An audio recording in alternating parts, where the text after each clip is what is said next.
Late.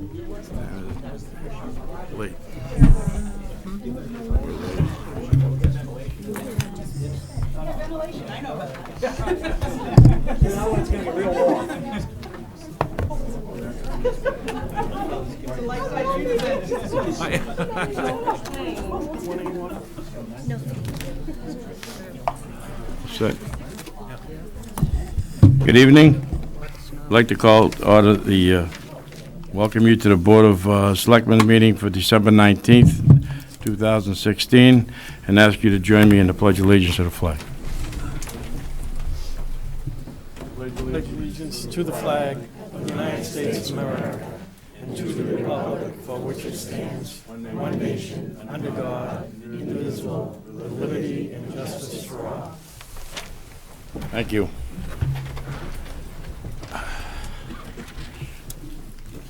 This meeting is being broadcast live by Chelmsford Telemedia, so I'm required to ask if anybody else in here is telecast or broadcasting this, taping this meeting. No? Okay. Okay, we'll start with public service announcements. Public service announcements. Assistant Town Clerk Pat Zoris. Good evening, Tricia Duras, Assistant Town Clerk. I thought there was a planning board meeting before me, so, okay. First of all, I'm here to convey some important messages from our Town Clerk, Honorina Maloney. First off, we wanted to extend our wishes for a very Merry Christmas and happy and healthy New Year. Starting off the New Year, 2017, we have nomination papers are going to be available on Tuesday, January 3rd at 8:30 in the morning for all town-wide open seats and town meeting rep seats. So that is the town-wide seats. We have one Board of Selectmen member for a 3-year term, 2 school committee members for 3-year terms, 1 town moderator position for a 3-year term, 2 planning board members for 3-year terms, 1 planning board associate member for a 2-year term, 1 board of health member for a 3-year term, 3 Board of Trustees, library trustees positions for 3-year terms, 1 cemetery commission member for a 3-year term, and 1 housing authority member for a 5-year term. All of these papers you can pick up. We have packets ready for all the candidates in the clerk's office. There's also a candidate packet available on the town clerk's website, along with the 2017 political calendar.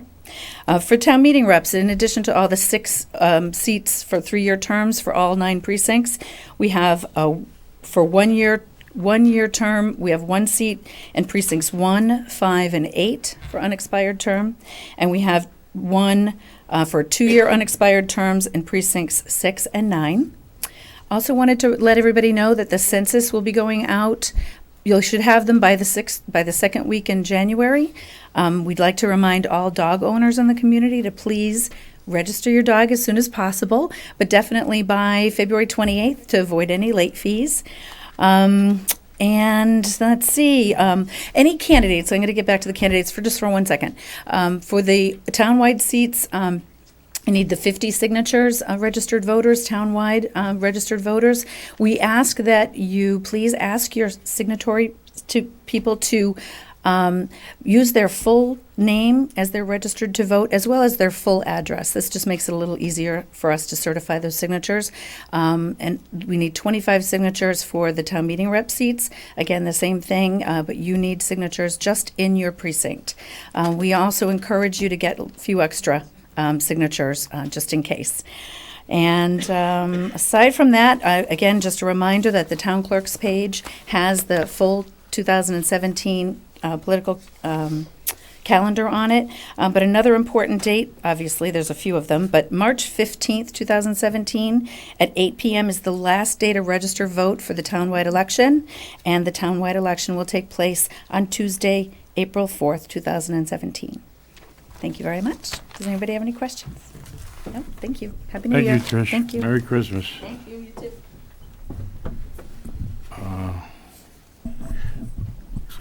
Senior circuit breaker, tax credit information. Yeah, thank you, Mr. Chairman. Just two quick items. One is related to that, the town meeting, in accordance with our charter and bylaws, the deadline for citizen petition articles for this 2017 spring annual town meeting, which will be held on Monday, April 24th, is Tuesday, January 3rd.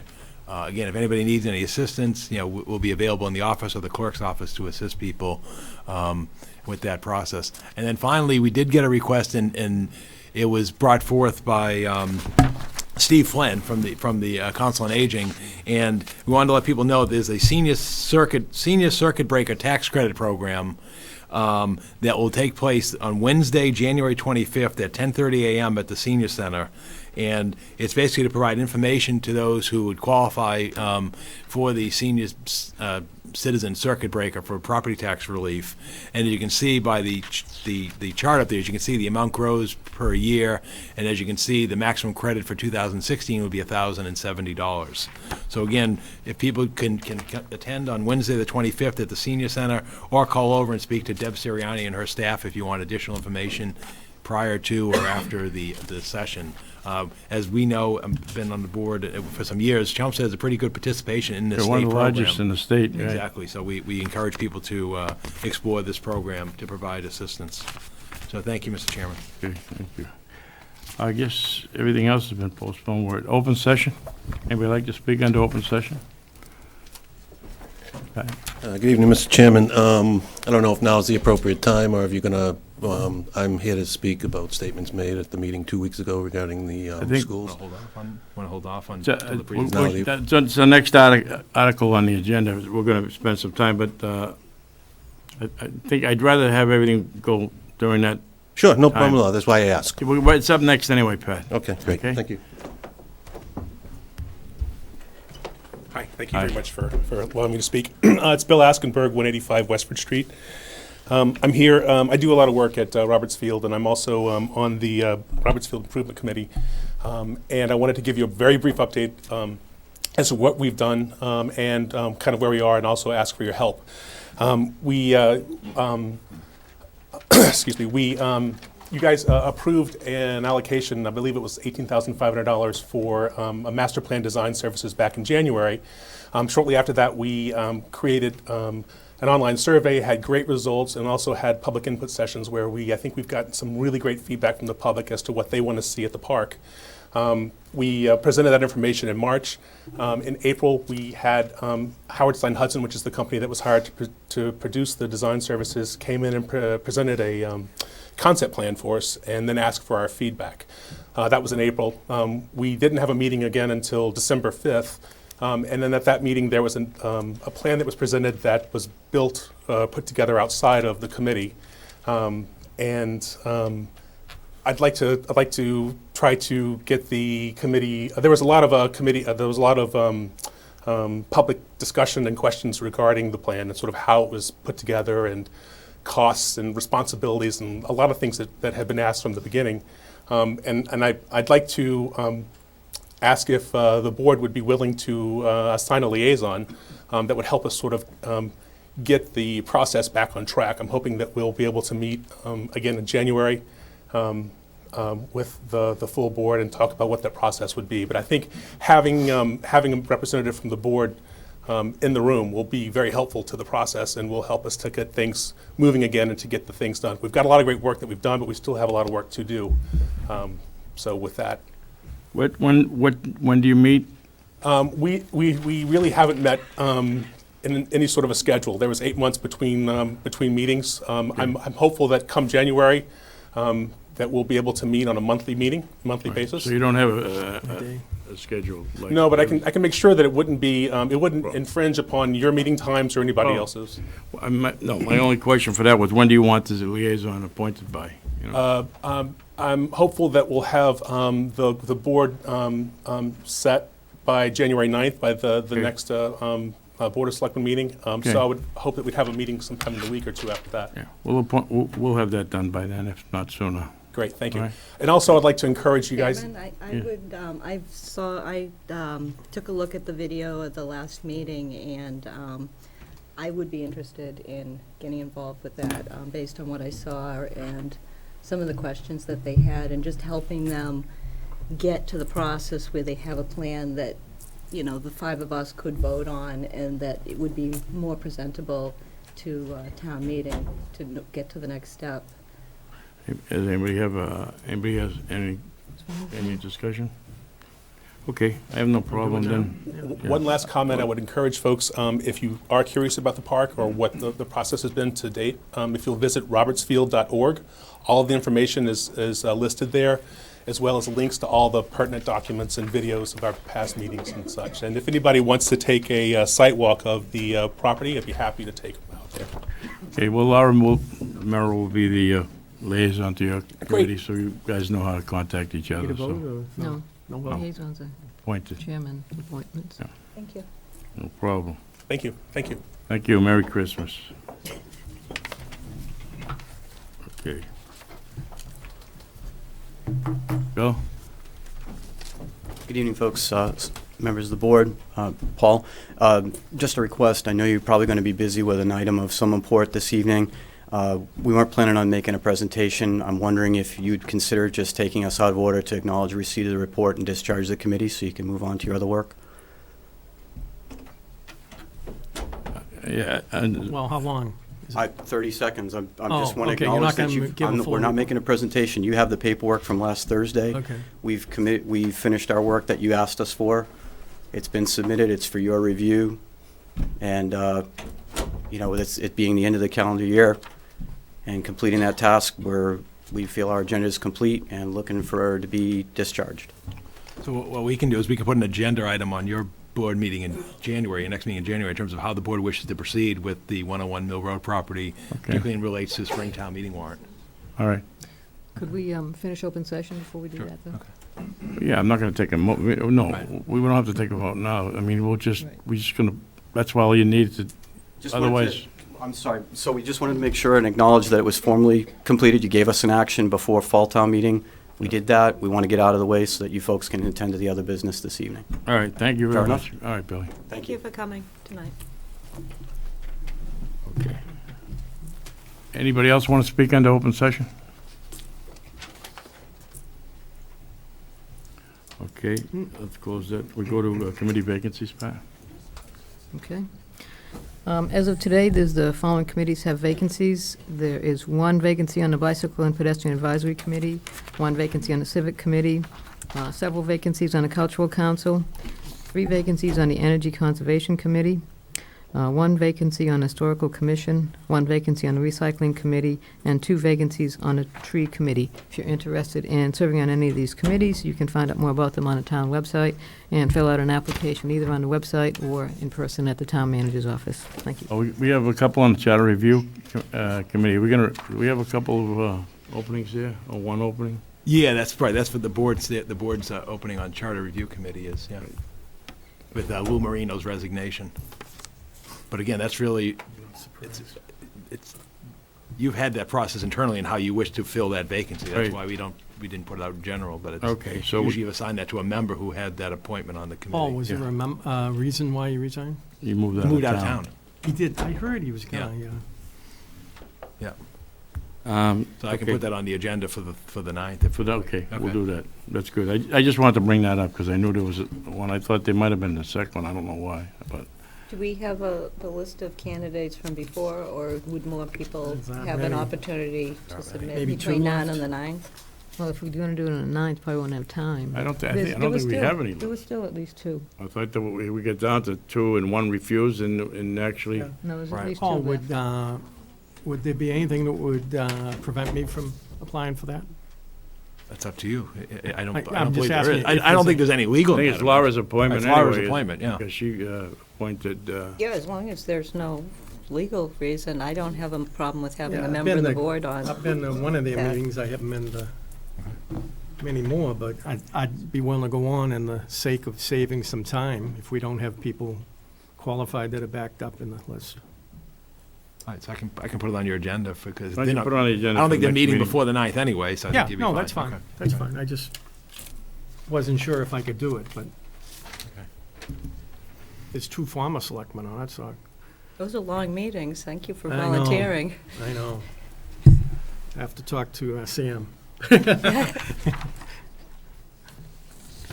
Okay, so we'll go to reports, and Well, Mr. Chairman, on reports, the only remaining outside item we have at this point would be the Curry House. I don't know if they're here this evening, but you might want to just move them quickly out. It's just a 2-week carryover. I don't know if there's anybody here from the Curry House, because just trying to think, otherwise they're going to be here, a while. Good evening, Mr. Chairman, members of the Board of Selectmen. My name is Raymond Weicker. I'm here on behalf of the Curry House. With me is Manas and Nilu is right there. They're the president and director, respectively. This is the 2-week review. Attorney Jim Hall from my office had handled the original hearing. We didn't receive any concerns in the office All in right. the past 2 weeks. okay. So you can close the hearing and then do the vote if you were so declined. Yeah, being a public hearing before we close it, does anybody in the audience have anything to say? Okay. I'm going to close the, Okay, make a motion that we close the public hearing for the Curry House. I'll second. discussion. All in favor? Aye. Okay. Make a motion that we approve the all alcohol beverage, restaurant beverage license for the Curry House to be exercised on the premises at 313 Littleton Road. I'll second. Discussion? All those in favor? Aye. 5-0, Vivian, both. Good luck. Thank you very much. Thank you. Thank you. And then just one last interruption, Mr. Chairman. I just want to let the board know they just received word the Lowell Sun is here this evening. They are recording I portions of believe the meeting. the Independent is as All well, right, so just right? want to make sure that. Yeah, I just saw come in, so, okay. So we will so note, that's so noted then with the both of them. I'm assuming they're both. So now we have the report on the school heating conditions. Mr. Chairman, Yes, ma'am. Selectmen, my name is Kathleen Canavan, and I'm the Facilities Manager for the town of Chelmsford. I oversee the operation and maintenance of all the Chelmsford public schools and the town buildings. With me tonight is Christopher Ilsley, the Energy Manager, Gary Persichetti, DPW Director. I have been tasked with presenting an overview of the HVAC system in the Chelmsford Public Schools and the energy management controls.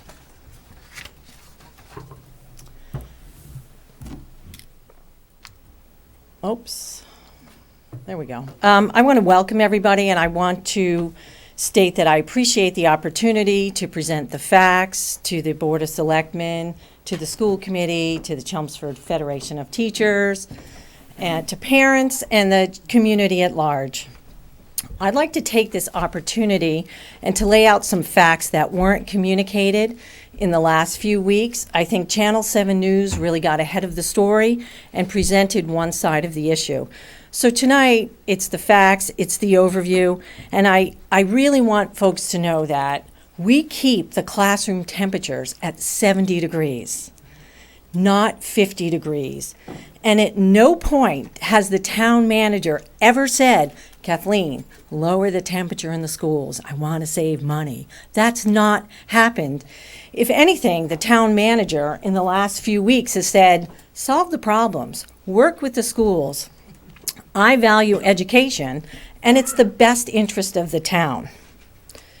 Are there problems? Yes, there are problems. There are always mechanical and control problems. I oversee 822,000 square feet of educational space. These are big buildings.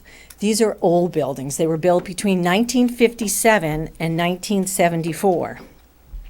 When I met with the Chelmsford Federation of Teachers back in the summer, I made a commitment to them. And the first things I said was, I'll listen to you and put a process into place to help solve these problems, to respond in a timely manner with service, and then to have a closeout procedure, because it's my understanding from the teachers that nobody really knew what was happening with school. Nobody really knew, and that's the work order system, when problems were being solved.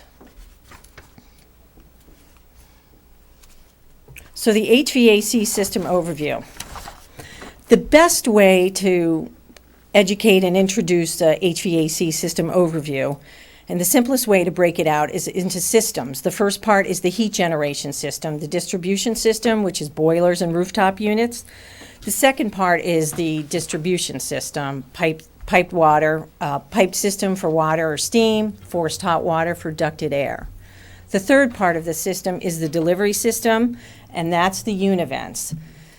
The univents are really what's in question tonight and what we're talking about. It's the mechanical system on the outer wall that brings in the fresh air. The value of delivery systems, especially ducted systems, it brings in fresh oxygen. By law, we have to do that. We have to bring in fresh air. And then the last system are the exhaust systems, and they just exhaust carbon dioxide, stale air, and keep air fresh in schools. Next, I'm going to do an overview of each school. This gets a little boring and a little dry, but this is what I've been asked to do. And so I'll just run through each building, and I'll ask that you keep your questions to the end so just Christopher and I can kind of streamline this presentation. Chelmsford High School, 285,000 square feet, built in '74, 120 classrooms. 5 boilers installed in 2000. It's a combination system. It's a hydronic system, which is pipings on the perimeter. It's a forced air system on the inner core. Tons and tons of delivery devices. With the ESCO, we installed 75 unit ventilators. There are fin tube radiations, air handlers, air vents, VAVs, a lot of systems. And then also there's a local exhaust fans. On the rooftop, we have exhaust fans that exhaust bathrooms, classrooms, science wings, cafeterias, gyms, a lot of different moving mechanical parts. What I'd like to take this opportunity here is to say that there are challenges with every building. And in this building, what's unique about it is the inner core is forced hot air, and that's one system, and the outer core is the perimeter heat system. So we have to be aware of these different systems and look quickly at the energy management system and find out what the problem is. Recently, this summer, because I did meet with the Chelmsford Federation of Teachers, one problem I noticed, they kept on talking about the 3rd floor of the high school. They were cold, and it was the IDC, or the Learning Commons, room 317, 345. So this summer, and this is typical procedure for my department, in the summer we do preventative maintenance, and what we did is a retro-commissioning project. And we retro-commissioned all the valves and controls on the 3rd floor in the inner core. So basically they're mixing boxes, and they make sure they stroke the controls, open and close the valves. So when the classroom calls for heating, the hot air comes in. When it calls for cooling, the cool air comes in. And I think there might be one teacher out there who will say she did get some reprieve on the 3rd floor of the high school. And that's how we approach problems. Preventative maintenance, retro-commissioning, listening to them, and problem solving. So this is a typical view of what we see on the energy management system. For those of you up there, it's the view of the boilers, the pumps, and what we can quickly see in the morning is the hot water supply temperature. So we know these boiler rooms are working. We know these boiler rooms are maintained. We know they're serviced. We know they're inspected when they have to be. The problem, the systemic problem that's been reporting is just not truthful, and I welcome every single one of the Board of Selectmen to come on our tour of our boiler rooms. On the left-hand side, you can also see there's, maybe you can see it if you pull it up electronically. We have different dialogue boxes so we can see different areas of the high school, and Christopher is going to present an overview of the energy management controls, which we'll get into that detail. This is a view of the rooftop. This is where all the rooftop units are, which is the ducted air system. So you can see 2 little red dots on there, and maybe you can see it better on your plan. So we'll know if there is an alarm in one of the rooftops, and we have 2, rooftop 5, rooftop 14. We knew what those alarms are. We can see that first thing in the morning and start moving it along and resolving it. McCarthy School, 156,000 square feet, your oldest building, 1957, 175 classroom. Boilers were put in 2006. McCarthy School is unique in many, many ways, both the building and the site characteristics. It's long horizontal runs of piping. It's a big building footprint. Lots of courtyard, lots of windows, lots of wind off that Route 3 corridor. So, these things really affect buildings. It affects sides of buildings. It's the only glycol system we have. And a problem we've had there recently, since we're talking about problems, I wanted to share some that I knew of, is this building has Novart control systems, which are a little bit older. So one thing we've had happen in the last week is Principal McPhee's office was cold every morning. So we had to reset this Jace, which isn't part of the control system. So after that happened a few times, Christopher learned how to reset it. That's been executed into a work order with the controls company to replace the part. And that's just one example of another step in the process. Parker School. Parker School is 106,000 square feet plus the pods. Parker has 8, 9, 10, 12 pods. Has a boiler system, 4 boilers for the main building, 1 rooftop unit, and then 12 electric rooftop units. Each pod, each modular classroom, has its own rooftop unit that heats and cools. So there's advantages and disadvantages of being in the pods. The disadvantage is, I bet the teachers are a little bit colder in the winter. They're not well insulated. Their building envelope for modular classrooms aren't as good as brick and mortar buildings. But in September, they have air conditioning. So there's some value there. So typically what we do in this school is my preventative maintenance program, I start in August, and we start with the rooftop units to get the air conditioning going. So it's seasonally how we progress and how we manage preventative maintenance and problems in heating and cooling.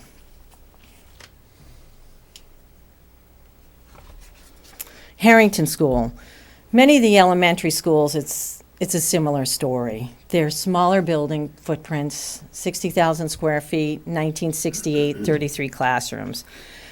Harrington, Byam, Community Ed, they're all very similar in structure, construction, heating systems. It's a hot water piping system. The univents were installed in 2013 in the summer. Local delivery devices, unit ventilators. Again, every classroom has a unit ventilator, and we'll go into great detail with that and how they ventilate fresh air. Exhaust systems. Recently, one problem we had at Harrington School a couple of weeks ago is first thing in the morning, either I or Christopher noticed it was cold. So we looked right away in the boiler plant, and we could see the cold water, the hot water supply coming out of that boiler room was cold. So we knew that was the first problem. Then we go on to the floor plants, and we can see it's a color-coded system, so it's really easy to see. Blue is cold, green is neutral, green is good. And so when we saw that these were blue, we wondered right away what the problem is. I think actually Paul and Gary were responding over to that building that day. And then right away I called our HVAC controls contractor, got him in there to service the boiler and service the building. So by after lunch, the building was up and running. But that's typically how we, again, solve problems. Byam School, same sort of footprint, exactly the same footprint as Harrington. Center School. Center School is unique. It's our newest building, 55,000 square feet, built in 1960, 31 classrooms. The boilers are relatively new, 2013. The unit ventilators were installed in 1999. They were not installed as part of the ESCO building. Some were, some not. Some of the controls in this building are pneumatic, and we're in the process of putting them over to the DDC controls, the direct digital controls. So we do have, this week this building was overheated a little bit with the pneumatic controls. Again, it was serviced, thermostats adjusted, lines and valves replaced. South Row Elementary School. South Row is the only steam system. We have 2 A.O. Smith steam boilers installed in 2003, distribution system, piping, local delivery devices. South Row School still has unit ventilators. They were installed in 2005. Same local exhaust system. So an item we're doing here, what we've run into recently is the classrooms have been overheated a little bit, and now they're cool this week. So we're replacing all steam valves over the holiday vacation, which requires probably 4 HVAC contractors and just switching this system out. And we've been monitoring and watching it, and it's been raising on the list of necessary repairs. Community education, 37,000 square feet, built in 1970, 25 classrooms. Boilers installed in 2002, unit ventilators in 2014. This is the smallest building that houses pre-K, CHIPS, the community education programs. So the total at all schools is 822,000 square feet, buildings ranging from 57 to 74, 411 classrooms. I'm not going to read this list of all these devices because I just went through all the schools, but as you can see, this is a large system, good footprint of buildings, lots of moving equipment. The older buildings get, the more maintenance we do have to do. And the biggest thing here is, again, the discussion of the unit ventilators, which we'll get into detail. I'm going to hand this over to Christopher, and he's going to discuss the energy management system. Thank you, Kathleen. To reiterate, Chris Ilsley, the energy manager for the town facilities department. I'm going to provide an overview of the energy management system. So what our energy management system is a way to monitor and record tons of control points throughout our HVAC system. It's basically a network of sensors that are connected to the internet, all connect to panels within the building, and then connect to a server at the town office. Some example of the control points would be space temperatures, unit ventilator discharge temperatures, outside air temperatures at each school, and then the system of actuators, which control water and steam valves throughout our hydronic systems, and air dampers for the forced air systems.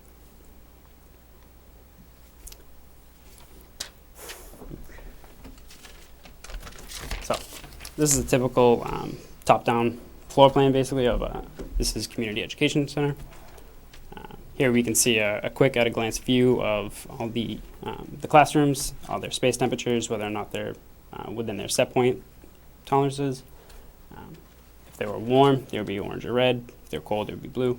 We can also see if they're communicating correctly. If they were purple, they would not be. It means unit might be off, or for whatever reason a wire got disconnected. Over on the left-hand side, you can see the tree of different pages for this school itself. Every floor has a top-down view like this to see their space temperatures at a glance. And then there would be a boiler page, which we saw previously, an example of Chelmsford High School's boiler page, how many boilers there are, water temperatures in each boiler system. There is also the schedule page, which controls the occupied schedule for each room, different zones of every school. Basically, the schedule sets when the occupied set points would be in effect. So when the classrooms are trying to maintain 68 or 70 degrees when people are in the classrooms, and then when they're unoccupied, everybody goes home for the night, the set points drop down to 60 to 64 degrees to save energy. There's also reports on this page, which list all the unit ventilators and all the control points, where we can quickly see pretty much every data point for that school on that report page. And there's also an alarm page, which would bring up any alarms that are being tripped. So if a space temperature drops to too low, out of tolerance, it'll trip an alarm. We can see it quickly on that page. If a fan were to break down, motor drive breaks for whatever reason, we can also see that there. So if you were to click on one of those spaces, you would get brought to the specific system that serves that space. At Byam School, for instance, this is the gym. So if you were to click on that space from the top-down view, you would be brought to this HV unit, or heating ventilation unit. There you can basically see a basic graphic of what that unit looks like and how it operates. You can see where air would come in from the outside, or air would come in from the return from that space. It would hit either the cooling or heating coil, depending on where the classroom, the space needed heating and cooling. what season it was going on. There's a damper which controls whether the air actually hits that coil or if it would bypass the coil. And then you can see the fan, which moves the air. At either end, you can see the temperatures. You can see the temperature that's discharging to the space. Below that, you can see all our different control points. So you can see the control temperature set point for the space. It's deadband, whether the fan's running, whether it should be running, if the space is occupied at that time. In this instance, I believe the space temperature is satisfied. So the air is actually flowing around the coil because it no longer needs heating or cooling. So it would just bypass it completely. I think it was a cold day out, so these systems have a protection in place that water always flows to that coil to keep it from freezing and damaging the parts. So this slide is, if you were to click on a classroom, you would see the unit ventilator, and if it has it, a fin tube radiator. This example is biome room 9. So in this one you can see, similar to the other space, a room set point. There are tolerances to that set point. To be whether it would, if it falls below that set point, it would kick on the heat either through water flowing through the coil or through their face and bypass control. If it needed cooling, if it raised above the cooling set point, it would open up its outside air damper to provide cooler air to reduce the temperature set point. You can also see the control for the fin tube radiator, whether that valve is open or closed. All these control points in purple or green, if you can see that color, are actually points that we can manually change from from our computers. So if there were an issue going on, whether it wasn't heating when it should be, or if it was when it's not supposed to be, we can actually manually override valves and dampers in order to basically satisfy that room for whatever we would need. We also use this when there are issues, and we can diagnose that problem that way. We can stroke dampers and valves and try to tell what might be the source of a problem in a classroom.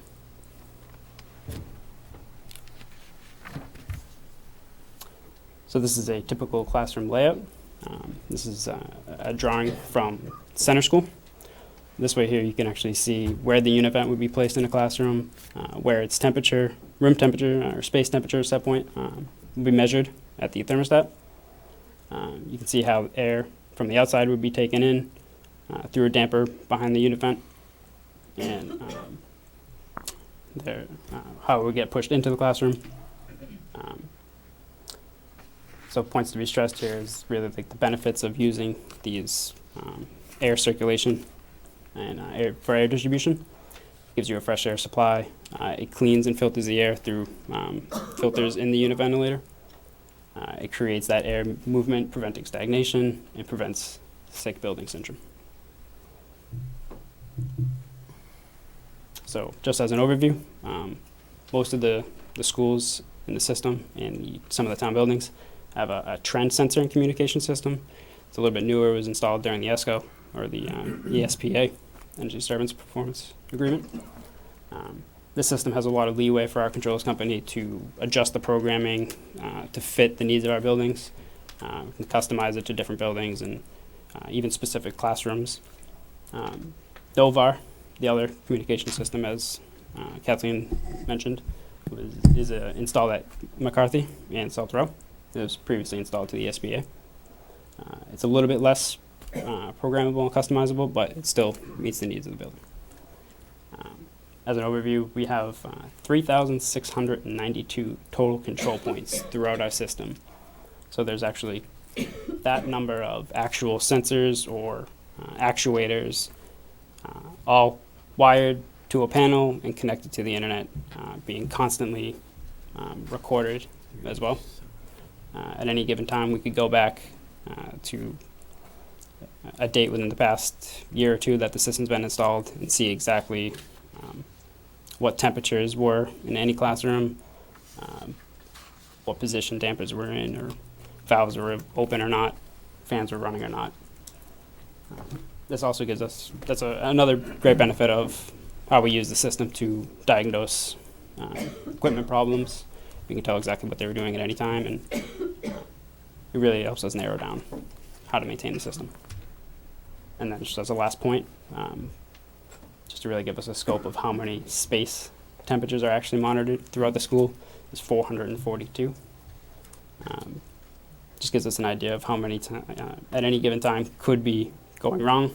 Out of set point, even a small percentage would produce 1 or 2 space temperatures being out of set point at a time. All right. Now Kathleen's going to give an overview of the daily operations. Can I just ask one question, Christopher, while you're there? On your typical classroom layout? Yeah.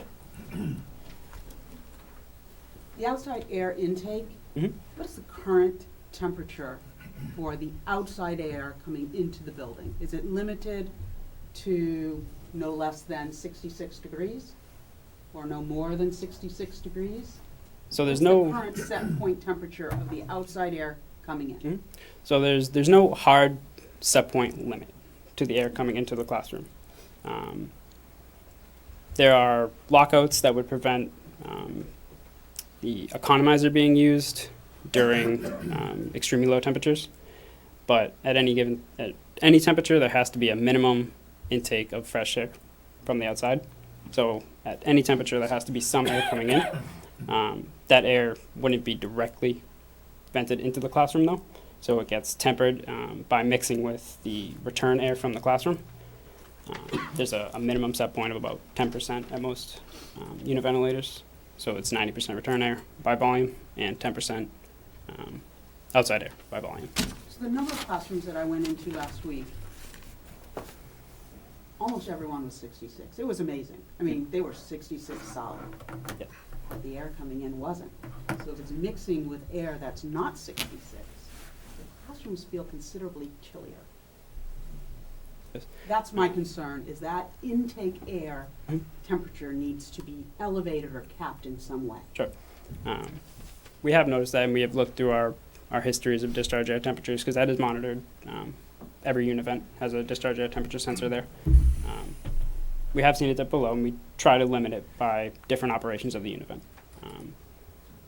Is there a way you can program the system not to allow temperatures below 66 degrees into our classrooms? We have worked on and are currently implementing a system that can regulate and optimize the operations of that unit vent that'll Thank you. keep that from dropping below 65 degrees. Thank you.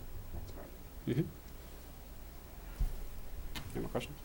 Anybody up here have any questions? Kathleen's got more Yeah, let presentation. me just finish Oh, this okay. and I'll pound through it.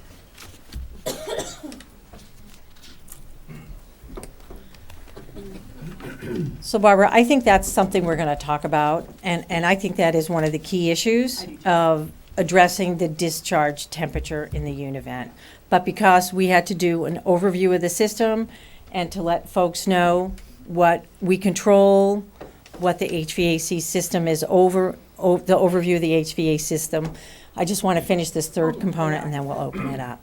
So the last part of this is daily operations. And the daily operations is monitoring the system, reporting it, investigating, diagnose and repair, and close out. And this is for the teachers, so the teachers can report a cold classroom to the lead custodians, and then the lead custodians report it in either through School Dude or monitoring it.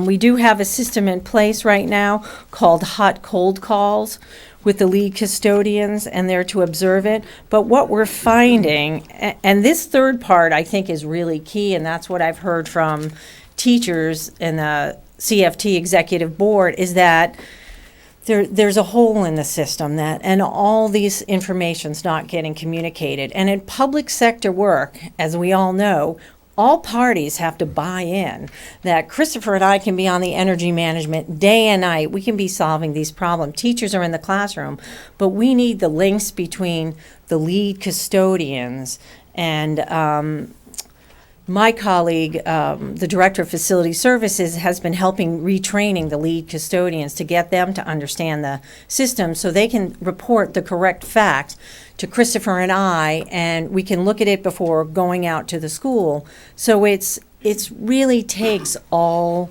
parts. It's like everybody has to have skin in the game here to get this solved and to execute it well.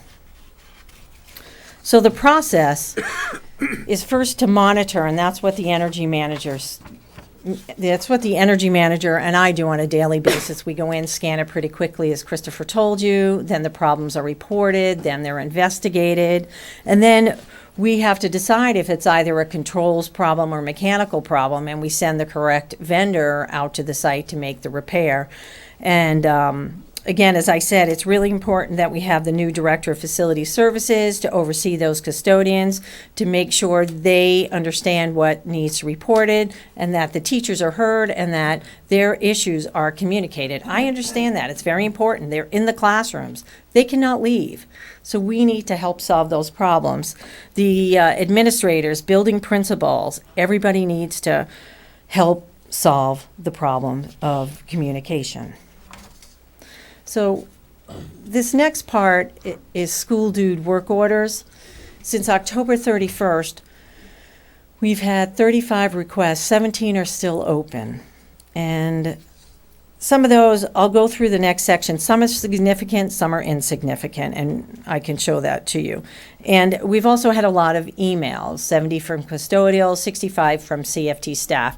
And we had a good meeting on Friday with CFT Executive Board, and what I asked them is to help honor the process, tell the teachers to honor the process. On Friday, I got 18 emails from CFT Executive Board.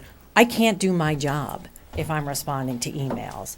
They understood it, and we're moving forward with a good process in place. And I think I really want to emphasize that.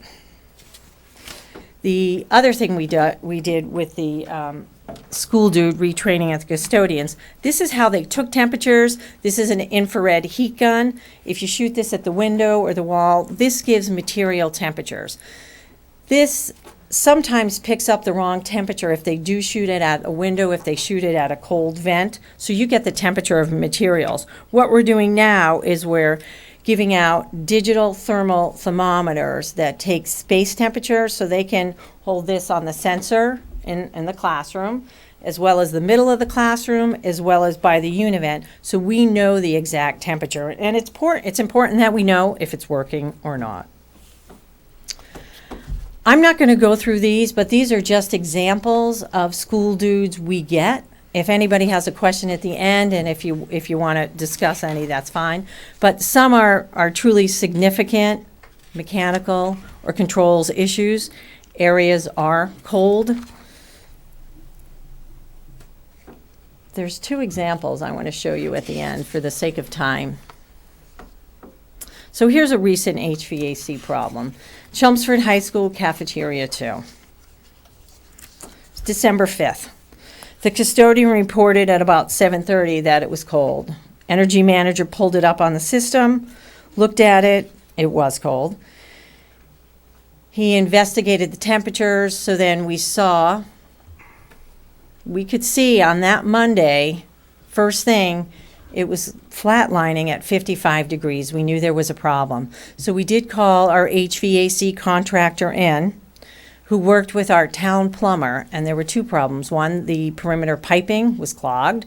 They put a hose to it, they drained it, they got it operable. So that was the hydronic system. And then RTU 21, the rooftop unit, also had a problem, and it was the gas valve. It just needed to be cleaned out, the burner cleaned. He restarted it, and it worked. So then you could see it took us a day to report, a day to get it into process. Johnson Controls was there on Tuesday, and then by the third day, the heat was up and running. But that's how we see it on the energy management system. Another one was community education, the nurse's office. The problem was monitored on 12/7. The energy manager visited the site. It was investigated on 12/8. It was still cold. The service report submitted. The next day we had a HVAC tech come out, informed us it was a controls issue. This does happen. So it took us a couple of days to get the controls technician out, and it was a thermostat that had to be rewired to a baseboard unit. We checked on the nurse for quite a few days and monitored on the energy management system to confirm that this problem was solved. So then what we do, we close it out, notify her that it's done, and monitor it. Communications with the, communications are key. When I went to the Chelmsford Federation of Teachers Executive Board, I said I was there to listen. I said I wanted to put a process into place that would work. I wanted to provide better response time for service. And I wanted to train the custodians to assist.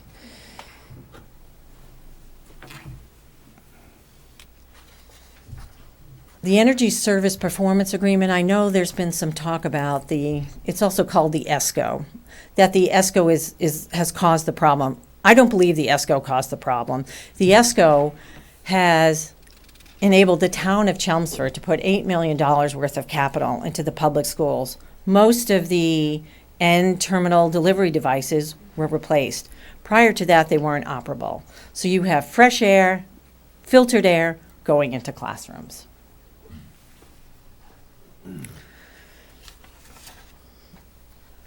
As I said, the ESCO is not the problem. The town of Chelmsford did upgrade the capital. Also, my boss, Gary Persichetti, has implemented millions of dollars worth of green building programs and DOE grants in town as well with Paul. I think the perceived problem, I know the perceived problem is what Barbara said. It's the distribution of cool air coming out of the univent. And when you really get to that, it's air motion, it's human comfort. And when you Google the psychology of human comfort, as it's true. Excuse me? The psychology of human comfort, and everybody knows it's metabolic rate, it's temperature in classrooms, it's humidity, it's air motion, it's odors, it's dust. If we don't have these univents operable, classrooms would be hot and smelly. Maybe they want that. I don't know. I don't, and my professional background says we should not have that. So solution is temper incoming air. We've worked to improve the low limit of the discharge air temperature.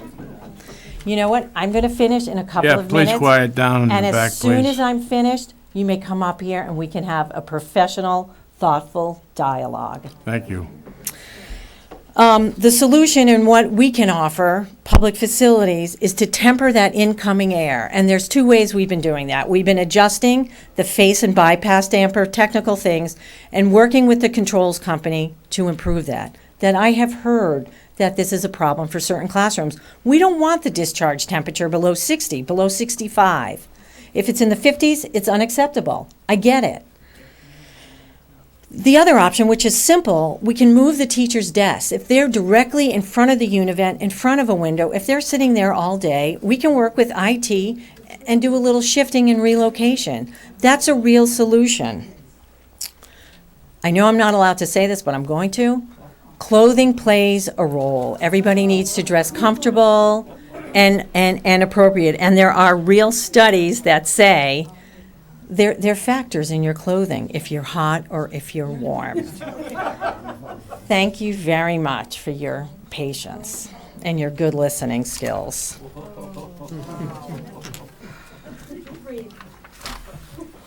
Pat, Mr. Maloney?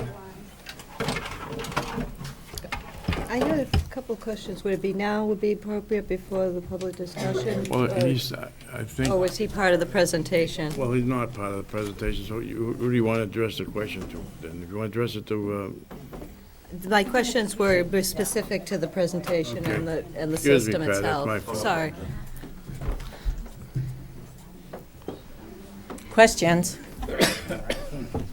Oh, thank you. Hopefully these will be quick. Just with the older controls, the Novar controls, can those be adjusted from the main room, or do you have to be in the classroom to adjust them? They can be, I'm going to actually let Christopher answer that. Yeah, they can definitely be adjusted. All the set points that are listed on a classroom can still be adjusted the same way they can with From trims. your office? Yeah. The only difference is that with their controls company itself, where they do actual programming and logic into how they operate, it's a little bit easier for them to change that programming for the Trend systems versus the Nova. That's the only difference. Okay, thank you. Second question is, how do you know if a classroom is occupied on your sheet? Is it based off a schedule, or are you actually monitoring that you know there's someone in the room? Sure. I'll answer that one again. It's just a time schedule. So Okay. we do for classrooms the occupied time of a school day. Okay, thank you. Yeah. And your alert system, you had an alert page, but do you have an email alert that goes to you if something goes haywire, or do you need to? We do not have that in place yet. Okay. What we do is we have custodians in buildings and facilities walking buildings on holidays or off schedules, but that's something we're looking to put into place. And I just wanted to say, I 100% appreciate what you said about you getting people bypassing the system. I actually just sent out an email this morning in my own job asking people, we're trying to put a system in place. If you send me a bunch of expediting emails, it's harder to track, and I'm wasting a lot of time reading your emails when I need to be going to the system. So thank you for putting that efficiency in place. You're welcome, thank you. Mr. Diggs? Well, the first thing is, that last slide, it said $8 million in capital investment in schools. Is that correct, Paul? We Yeah, that was- appropriated 19 million, didn't we? Right, but there were things beyond the 19 million that were in the schools, from streetlights to. So 11 other million areas. of it was townwide. No, and- no. 11 million were not HVAC related. They were lighting. We had a lot of lighting improvements in the schools. That's not Right. included in that But the number. 7.9 million was really a breakout of HVAC, energy controls, VFD upgrades. Some of it was lighting in the schools. We really broke it out to very school-specific. Okay, so this doesn't include lighting in the schools and, It does, it does? Mhm. Okay. it does.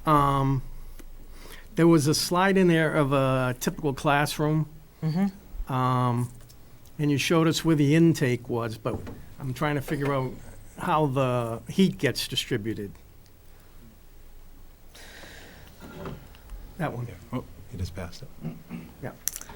So, I see outside air intake and I see UV discharge air temperature measured here, but I don't see where the. are so there the vents heat, in- so the heat is part in that univent system. Hot water pipes go through there, and Oh, then okay. the cold air or the fresh air from outside comes in, it's mixed and discharged. Then the hot water piping continues, and there's fin tube radiation below the windows. So this is just a continuous, yeah, baseboard it's a little bit higher, it's a little bit different than baseboard because there are all these fin tubes on it. It's right below the windows. So it's basically a continuous circular loop of water piping.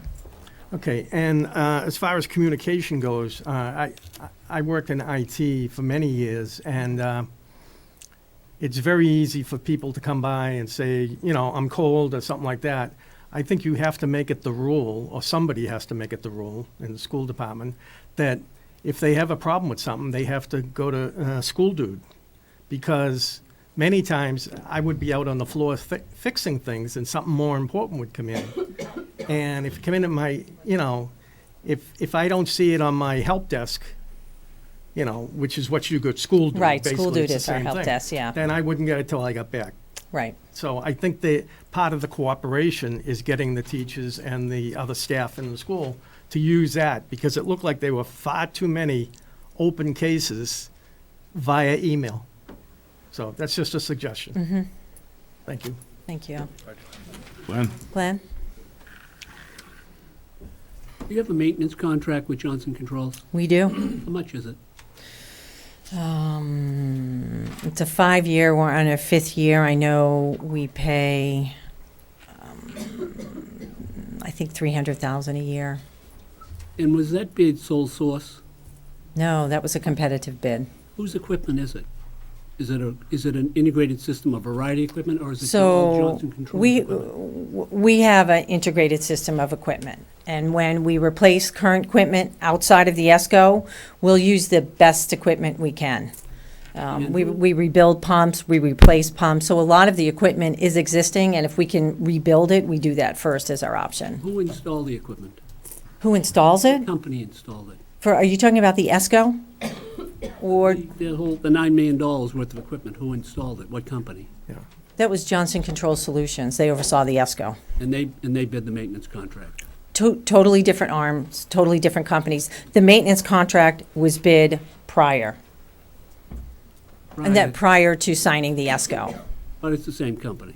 Wouldn't that cost us more But money? it's my understanding, one is Johnson Controls, Inc., and the other is Johnson Controls Solutions. And it's the Maybe, same are they under the same umbrella? Yeah. They must be. Yeah. I don't accept your answer, Okay, all right? that's fine. That you have pointed to the fact that it's a system. It was designed some years ago. Mm-hmm. Is it safe to say that whoever designed that system informed you that there were going to be these problems associated with it in terms of there were going to be some cold areas? Did they tell you that initially up front? Nope. No, we didn't, no, not that I know of. You feel that's a problem? The cold areas? The fact that they didn't tell you up front that there was going to be some problems associated with it, in terms of temperature, differences in a same area, one side could be X and some side could be Y. They didn't bother to tell you that? I guess Maybe we could ask Gary Perschetti. Gary Okay. Perschetti was here when we bid the Johnson Controls contract. That was before Barbara's arrival. I think Gary could best Good evening. address the issue. Kathleen's arrival, right. First of all, the ESCO itself, which was the Johnson Controls work that was done on the 18.1 million total. First of all, the systems that were installed are installed per today's standards of ASHRAE, which is the national standards for heating ventilation. The amount of outside air has changed from what it was before. I'm on my 18th year. I actually started with the school department, so I've been monitoring these systems old and good since the beginning of time.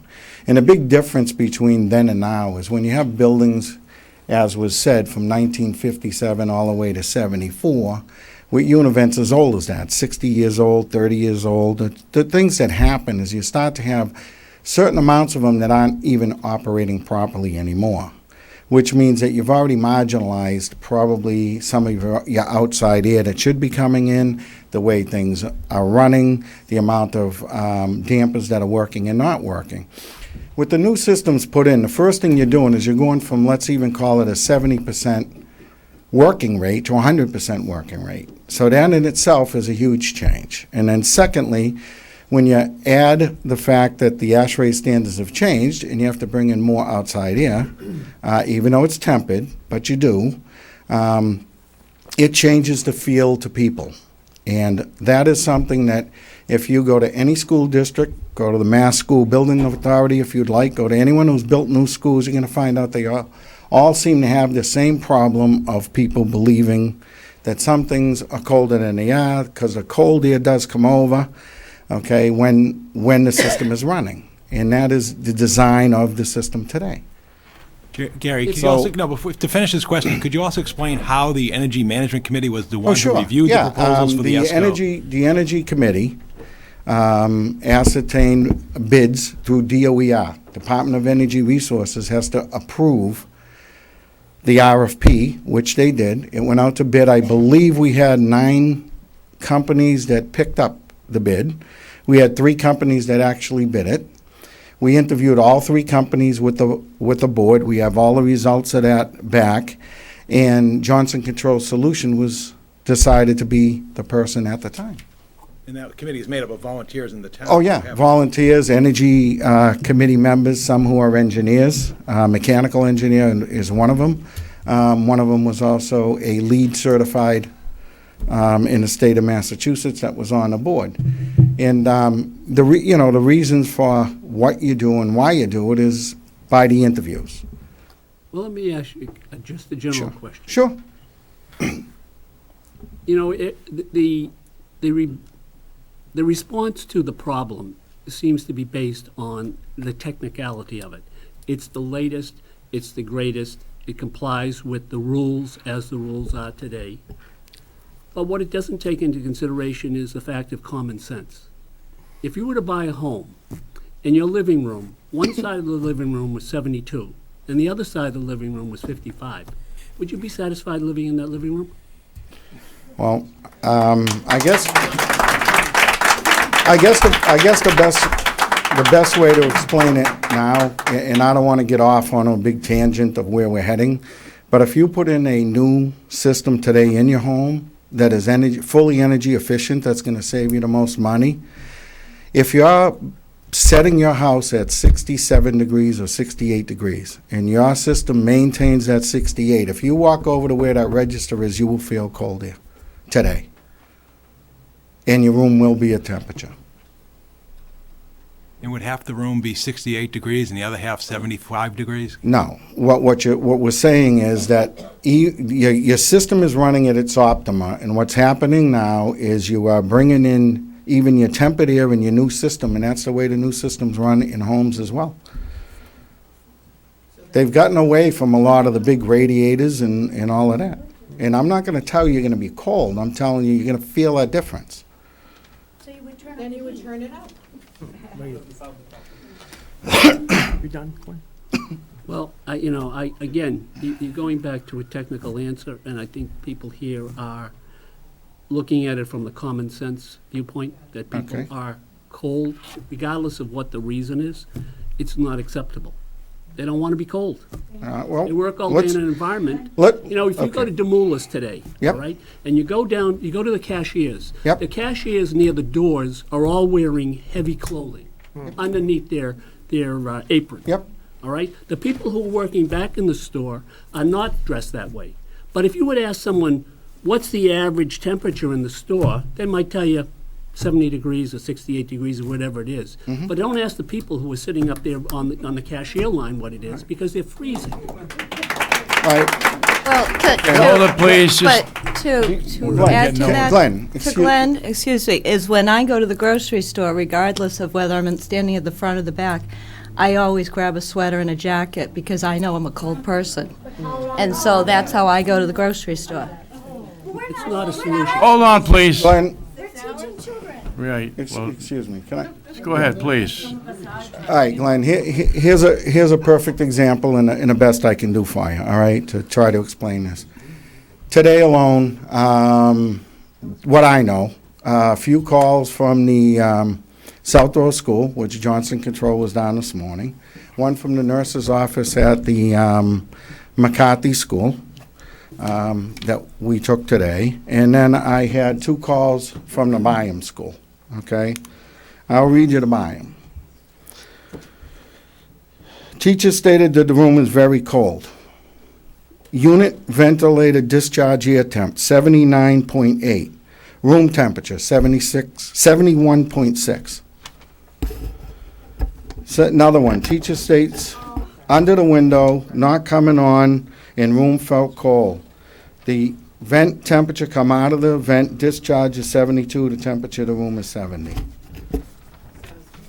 That's from your remote. No, that is readings in the room by the head custodian after the call. Actual rooms, center of the room, and on top of the univent. Did you reach out back to the teacher explaining those findings and what they thought? I have no idea if it's totally closed yet. I don't, but that's exactly what took place today on that. And of course, we have people working on other units, so. Huh? They're the emails from the teachers, right? Yes, Yes. yes. No, well, from the custodian, from the head custodian. Please let the speaker Is that what you're asking? speak. From the head and custodian, yes. You get your chance to speak. Yep. I mean, I'm not saying that there doesn't seem to be a full court press on the issue right now, which is fine. That's what it appears to be. All right, which is fine. But if it persists, and that common sense is losing out to the technical aspects of it, I'm saying there's an imbalance. I don't believe common sense is losing out to the technical aspect. And I guess, I would just, come to the defense of Paul and Gary and Kathleen and Chris. I mean, I've seen nothing but a stream of emails going back and Right, I forth was just- about what they've been doing over. I the agree past- that from the last meeting till this week, we've seen a lot of emails come through. And I'll be honest, I haven't gone to one of the schools, but I'd be happy to do it. Not that it's, but, We'd welcome it anytime, yeah, I understand. as always. But I mean, the lady, the head of the teachers' union has, and I think Barbara Scar has sent many emails through saying how much work that you people have done and how much improvement it's been. Now, I mean, I'm sure nothing is perfect as yet, but I'm sure that there's no question that and all we asked the last time was, we're gonna start working together. And, I think we have, and I think we're getting somewhere. I mean, we're not perfect yet, but I think we're a lot closer than we were the last time. And that's all I ask, and, is to keep working together and keep, we have very competent people. Everybody cares about the children. There's no question about that, so, I don't know. Bob? Do we have sensors that go to the outside air so it balances it? Yes. That's just a given, right? Mm-hmm. Are there several of them per school? No, it senses to the boiler, and that's what tells you what the temperature and when the boiler would run at what Yeah, but- degree. but Yes. As far as having a temperature outside, like a, There's an outside one that regulates that, and then there's temperatures at every room. okay. Because Yep. I know been looking into replacing my furnace at home, and Yeah. that's a given, right? Sure. The other thing that bothers me here is that this is a school. We're sitting in a school for all practical purposes. Yes. Paul, we have any problems? Well, the hallway's cool. Yep. Because Yeah. this building was built 100 years ago, there's no heat in the hallway. So if you go Very down little. today, it was cool. But I mean, comfortable in here right but you're now. passing through it. Right, it's Yeah. comfortable in here right now. This is a totally different system than what you'd have in the schools, in this building. Are Right. these walls insulated here? Because the ones in my class. I would say no, for the age that it was It's a built. If 100-year-old they are, they're My very, classroom is not as well. But it's lightly. not a major problem. no. Okay, Yep. thank you. Thank you. Pat? Oh. Pat's gonna, Good evening, Mr. Chairman, members of the board. Before I start, Mr. Diggs, you've asked some really good questions, and I paid attention last time. And you did ask the question of, does this happen in new schools? And the answer is... just state your name. Oh, I'm sorry, Pat Maloney, 2 Bella Lane. And been on a permanent Nope, building. I'm not a member. I'm speaking Used to solely be. on behalf of Were you- Pat Were you Maloney. here when some of these schools were built? 1 or 2, No. George. No, were you on the were you on the SBA? You I'm were- going to go through all that here in a Okay, that's moment, fine. but... I just wanted you to know why. Yeah, no, I'll discuss my background in a minute. But the answer is yes, they do have these problems in new schools. These systems in schools are designed not only to current building codes, but there's an energy code as well that dictates exactly how they are to operate and what kind of efficiencies you should be under and so on. So there is definitely, and I've talked to contractors and engineers and architects that have built new schools that have taken a couple of years to really tweak things and get to a point where there's an acceptable limit. So, Are you saying that if someone went out to some recently built schools in the area and talked to the people there, they would I would have- think they that would you'd identify find the same similar problem? things, maybe not to the degree that we're seeing here, but, we're working on those things. But you would see similar things, and there is a Why- process why that would they we need to see go to. more or less there than we do here? Well, I mean, I don't know. I don't know if you'd see more or less. I don't know. And We quite honestly. really can't say that for sure, one way or another. Well, I mean, any building, and especially, let me just say that the town manages almost 830,000 square feet of space for the schools. Any facility manager is going to have daily issues. Control valves fail. Software, when the power goes out, doesn't come back up correctly. Valves get stuck. Any number of things could be a cause for a problem on any given day. So it's not just the new unit ventilators or anything else. Now, there is a problem with set points and things like that, and I think it's a matter of finding that happy medium while these people try to stay within the guidelines to meet the energy code and so on. So it's definitely a process, and this will get resolved. Unfortunately, and I'll speak to it a little bit further, it's going to take an engineering study to really get through this. So what happens is you know, things, if you go in and you completely balance a whole school all at once, you'll start to get some good readings as to what's really going on. So if fans get replaced along the way, or if something like that happens, things might go slightly out of balance. So you might have an issue of some other type of nature.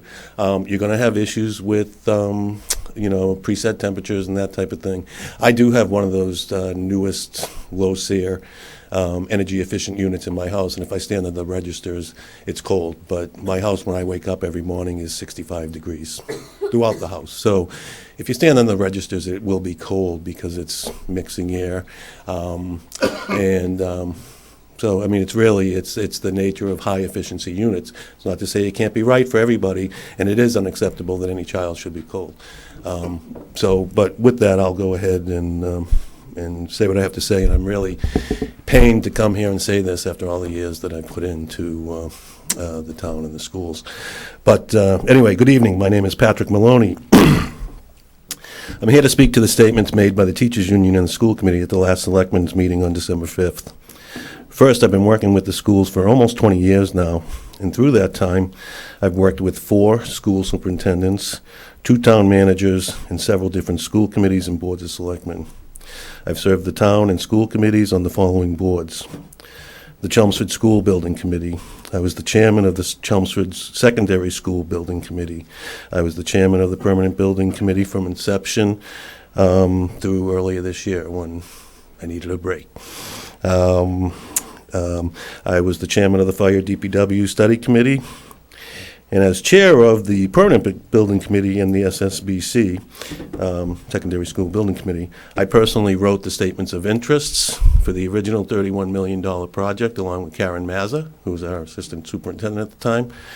And I went on further to do a few more statements of interest for roofs, boilers, green program, anytime that the MSBA had a program out where we could go ahead and try to get some relief and get some things done for the school.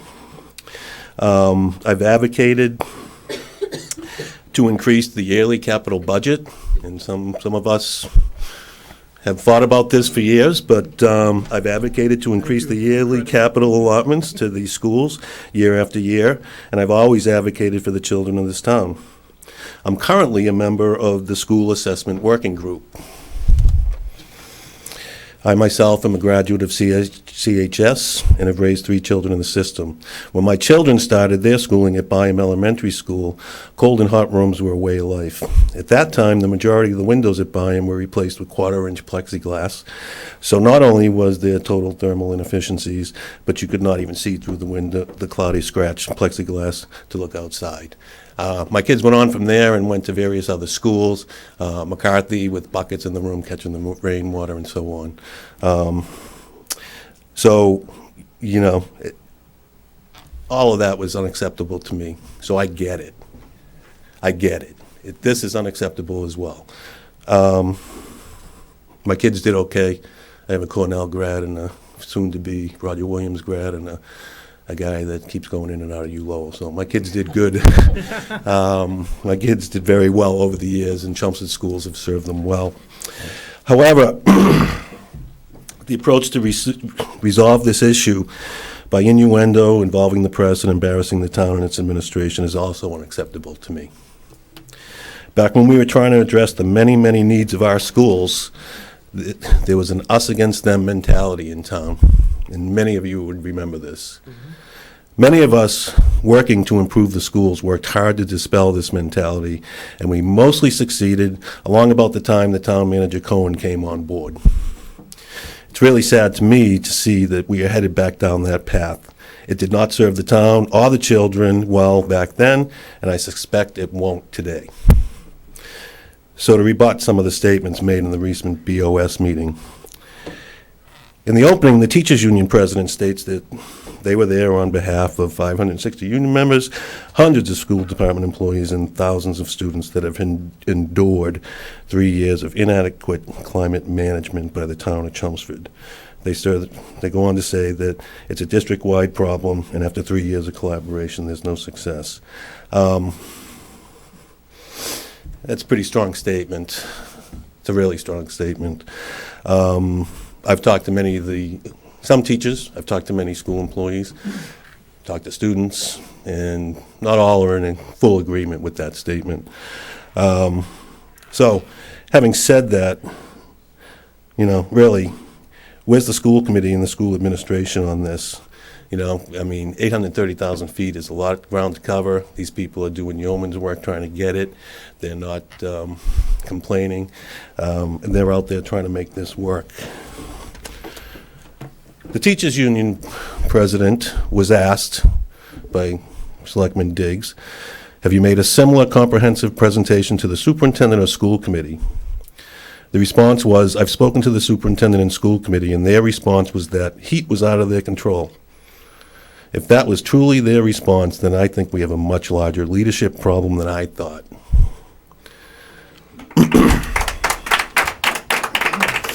My understanding is that a superintendent's first priority is to advocate for the students. Other superintendents I've worked with would have been screaming the loudest to correct the situation.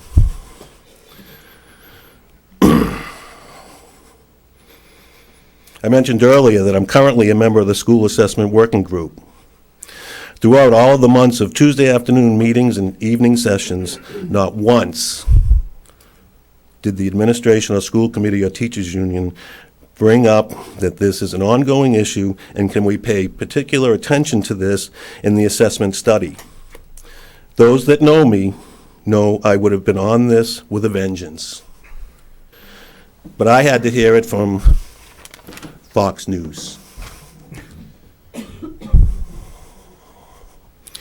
The fact that no one from the school administration, school committee is out in front of this is embarrassing.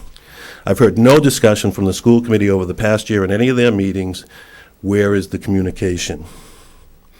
Many more dramatic statements are made in the presentation before Town Manager Cohen states that he's going to commission a study to look at 2 schools as a starting point. This was answered with a flippant remark by the union president saying, in case it's new information to you, we have 8 schools. 2 of 8 isn't going to get it. To which the town manager responds, it wasn't as though we were going to forget about the other schools.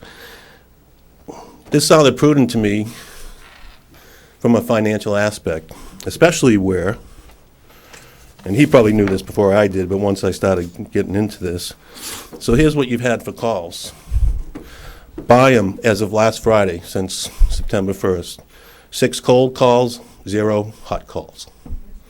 Center, 5 cold calls, 9 hot calls. Chelmsford High School, 12 cold calls, 2 hot calls. Community Ed, 4 and 4. Harrington, 2 cold, 0 hot. Parker, 17 cold, 0 hot. And South Row, 10 cold and 7 hot. While that seems excessive in some areas, and it probably is, again, you need to address the nature of the school, you need to address the nature of the building and how things are working. But to commission and to insist that the town develop an 8-school study immediately when one school has 2 cold issues and 0 hot issues, another one has 2 cold and 3 hot issues, 4 and 4. I mean, yes, there's a problem, and no kid should be, no child should be cold. Pat, I don't want to cut you short, and I respect your ability. I'm almost done, George. Oh, so what I'm almost done, George. Finish up. So this sounded prudent. So to the first 2 schools would be applied. I thought that I kind of reasoned that and said that maybe we could save some money. It was also stated this time that the town administration would give this the utmost attention. Nope, not good enough. More innuendo using words like cover up, etc. So this is how we're going to get things done? No. All right? It's okay for the union and school committee to hurl innuendo. It's okay for the school committee to bait and switch the town meeting from full-day kindergarten to overcrowding. It's okay to mislead the people as long as we get what we want. Okay. This is how we get things done now. So let's stop the nonsense. I'm almost done. Listen, everybody else has gotten to say their piece. I'm almost done. And you know me, I've served this town for a long time. I deserve to finish up. Okay. Really? That's what you gotta control, George. Them. Well, All right. We may have wasted $200,000 in a study with no oversight or vision by the school administration or the school committee. We could have likely saved money if we were paying more attention by getting this study that we're currently underway with the $200,000 that we gave the school committee, and we could have gotten something done towards this end for a review. We didn't, we wasted money. I've reviewed the HVAC assessments today, and every assessment which is completed is favorable with minor recommendations from the architects and engineers. Tell me how that happens. Nobody's paying attention. I wasn't aware that we were having these ongoing issues, or it would have been paid attention to. This report's complete that they're going to put out tomorrow night. So let's get ready to open our wallets again and conduct an 8-school study on HVAC, which will easily reach into 6 figures. Every year it's something. My fear is that we're going to be back here next year. We have all these pods going in, and we're going to be asking our kindergartners to walk to gym, to library, to cafeteria, and put their coats on and walk outside with no visible barriers, because that's what was voted. So we have a bunch of pods coming in. And the McCarthy report, and go look at this when they publish it, they report the recommendations for the pods to be replaced with brick and mortar addition because pods are poorly insulated and inefficient, but it's okay to recommend them for these other purposes. Where's the oversight of vision? My recommendations going forward: immediately start the process for an engineering study for all 8 schools. It's the only way that this thing's ever going to get put to bed. Should the innuendo and lack of communication persist, I would ask the town to transition all of the maintenance to the schools so that they can control their own destiny. Finally, please establish a proper line of communication. It's inappropriate for the teachers' union to be communicating with the town administrators. Complaints and work orders should be funneled through the school facilities manager and superintendent and back into the town. It's the way it should be done. It's inappropriate for the unions to be talking directly to them. In closing, I'm saddened that there's been no formal statements from the superintendent, school facilities, and school committee, just duck and cover. Please, folks, we're better than this. Thank you. Hold on. Let me just say one thing, and I appreciate what you're saying. I respect a lot of things you've done, and I respect your ability. And I'm not saying what you said was, a lot of it was wrong or right, whatever. What I would like to go back on is what we did at our last meeting. And we agreed that we were going to be working together. And you said, what you said was right. We don't want to go back to the, you said, he said, whatever. We're all one town here, and we're going to stay one town. We have to stay united. We have to work together. And I thought we had agreed with the consultant, Paul, if you don't mind me asking, on the consultant for the 2 schools. Where does that stand right now? We had a third consultant that was going to give us a proposal. That person backed out. We had a town resident who offered to meet with us, who does this type of work. The meeting took place the end of last week. We're now evaluating how to proceed forward with an independent assessment. Okay. And then, reading the emails, I was kind of hoping that we were going in a positive direction. Since the last meeting, it seemed that a lot of the correspondence was much more positive than negative, and that and people were glad. They saw the cooperation that you had asked for. Now, nothing is going to be perfect right away or whatever. I'm just asking that we just keep working together, and we just don't have school department against the town of Chelmsford. I mean, we are one. I graduated from here. I grew up here. My family lived in this town for 125 years. This is the last thing we want to do, is go back to 100 years ago when the North Chelmsford was going to recede from the town and this and that. It just isn't. Yeah. So we just don't need it. 20 years ago. Yeah. Well, it's probably every year since then. But the point is, you people are teachers, so you wouldn't want to be sitting here as a teacher and have your classroom, making all kinds of remarks and things while somebody is speaking. I just ask that you just command the respect that you would ask for if you were up here when somebody's at the podium. And that's all I want to say. Let's just go forward. Judge, I have a question. George. have a question Go ahead. of Pat. Yeah. I do too. I just want to say your credentials are impeccable. Take that right off the table. Thank you. I don't think anyone would know it better than you do, all right? Are you currently employed by the town? No, I've never been employed by the town, although a lot of people in town do think that I work directly for the town because I've spent, many weeks, 20, 30 Right, plus then hours. I only have one so. question. How do you have access to all the calls that were made over that period of time? I called the public facilities group and just said, can I get a breakdown of the calls? Is that that's simple. public information? Yeah, public record. Yeah, why wouldn't it be? I mean, I could have done a public information request, but again, I mean, these are people that I work with for years. I would expect that they'd give me the information I need so that I can make my own assessment. It's hard to But the sit there and rules are listen the to. rules. You could have requested it. We've had requests Yeah, for. but What difference would it make? I don't think there's anything out of line about that. No, but we've had you've seen the numerous requests we've had. I over I mean, the are you last- insinuating that I'm hiding something, or that I was given special just treatment, wanted- or? No, it was just part of your presentation. Yeah. You had those numbers, and I wouldn't wouldn't know ask how for to them. get. Honestly, I wouldn't know how to get those numbers. Well, I'm in the business, so I mean, you're gonna have a number of calls, and I just asked for a breakdown, which it sounded like they were in the middle of putting together anyway, so that they could analyze the information better themselves. But, I quickly, once I heard the Fox News thing and then went back and watched the last meeting, I had a whole bunch of questions, and I just went right down the list and put it together. I just thought it would have been part of their presentation to give us those numbers. Well, I don't know why it was or it wasn't, but, I know, that's I felt my only compelled to question. It say wasn't a something view. about it. It wasn't a view, it was just a why The they information did it. came directly from public facilities, so. Thank you. Go ahead, Jim. Quick, Pat, one question, Pat, please. one question. Well, I agree with a lot you said, believe it or not. I know. You get to be my age, you tend to turn. Pay attention. But you did say what we need is a full-scale engineering report on this whole thing. Bob, in my opinion, based on where this has gotten to at this level, you will never make this go away. This will be an ongoing situation and problem for the town if you don't go get the engineering study, rebalance all the schools, have complete balancing reports, and have an assessment by an independent, qualified engineering firm. It will never go away until But you go do that. Shouldn't some of that been done under the 19 million? Listen, when you do that kind of project, you hire architects and engineers, or in this case, maybe engineers, to develop that type of thing. These are licensed professionals.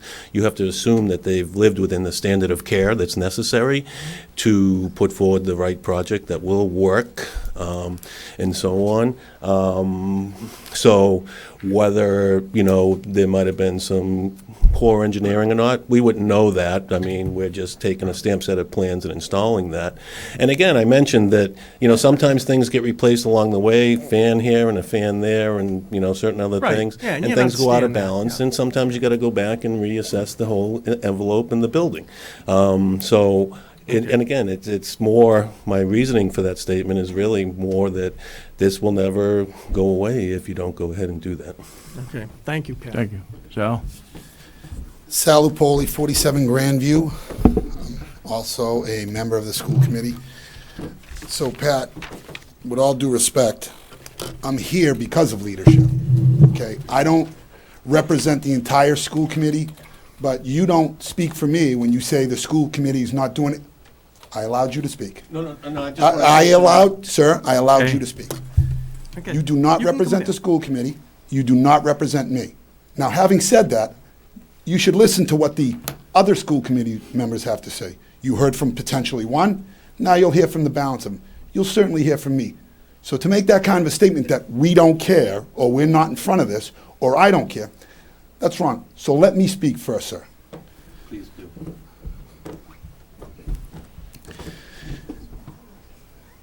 If anybody thinks that the members of this town, from Gary Persichetti, in charge of facilities, or Paul Cohen, or other people that you manage, are not trying as hard as they can for cold kids, I'm here to tell you, you're wrong if you think that. We have hardworking individuals. This is their livelihood, and now we're disparaging. We actually are to a point where we're calling Fox News, Channel 7. We're about to go to Masbo and request millions of dollars.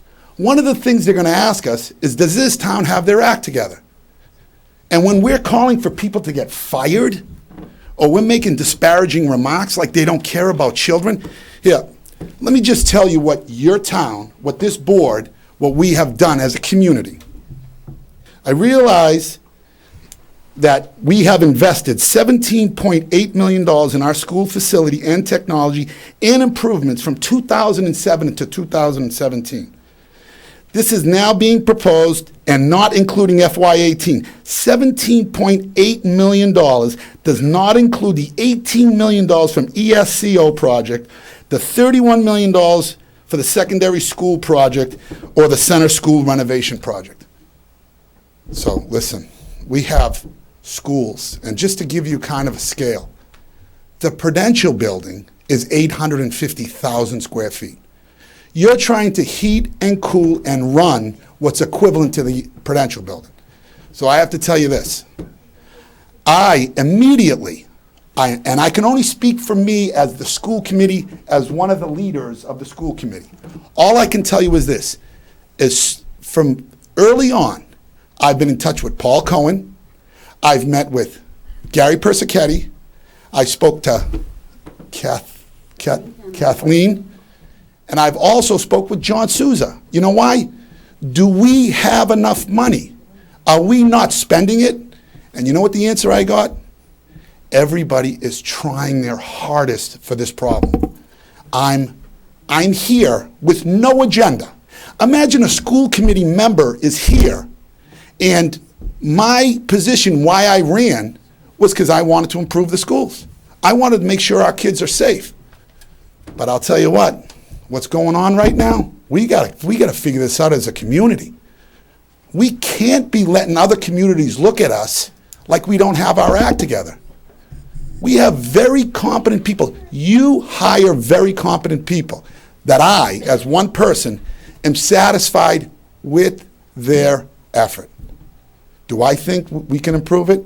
Of course we can. That requires money. So as soon as we can get together and allocate even more money, I'll be the first one to hold my breath and stamp my feet for the kids. But to think that people are turning temperatures down or trying to do things behind people's back, please, let's cooler heads prevail. Who said that? Just like to know. Paul?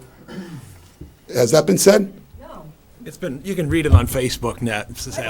Okay. There were allegations made George, that. All right, please. George, See it. Hold on. I'm here on behalf of myself as 1/5 of the school committee telling you that I realize how difficult a task this is. But to disparage people, to not give them an opportunity, to act as if they're not trying hard, that's just not true. And I want to tell you, I, as one of the members, leadership, I will tell you this. I appreciate the effort that you give. I appreciate the effort of what this board is trying to accomplish. And I appreciate my teachers that I represent and fight hard for, and these kids fighting for what they believe in. But there comes a point when we all have to figure this out together. Fox News, Channel 7, these terrible things that are being said. Let's figure this out together. Let's put the proper communication together. Let's create a plan and manage to the plan. But let's just stop saying these terrible things or insinuating that people are trying to skirt the issue. So you've spent millions and millions and millions of dollars on your schools. It's not like we don't appreciate it. You just gave us the ability to buy pods and with the ability to spend $8 million. We do not want to jeopardize that. We do not take that lightly.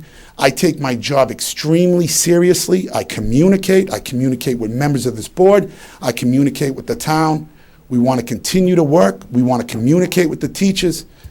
But to think that the school committee here lacks leadership, to say that the school committee is not being represented, that's just not right. And that's not true. I'm here as myself to tell you, as soon as we were told of this, our superintendent addressed this immediately, communicated with Gary Persichetti. I was in those meetings where Excuse me. Please be quiet in the back. I was in those meetings where this took place. Please allow a plan to take place. Please allow us to get together and figure this out.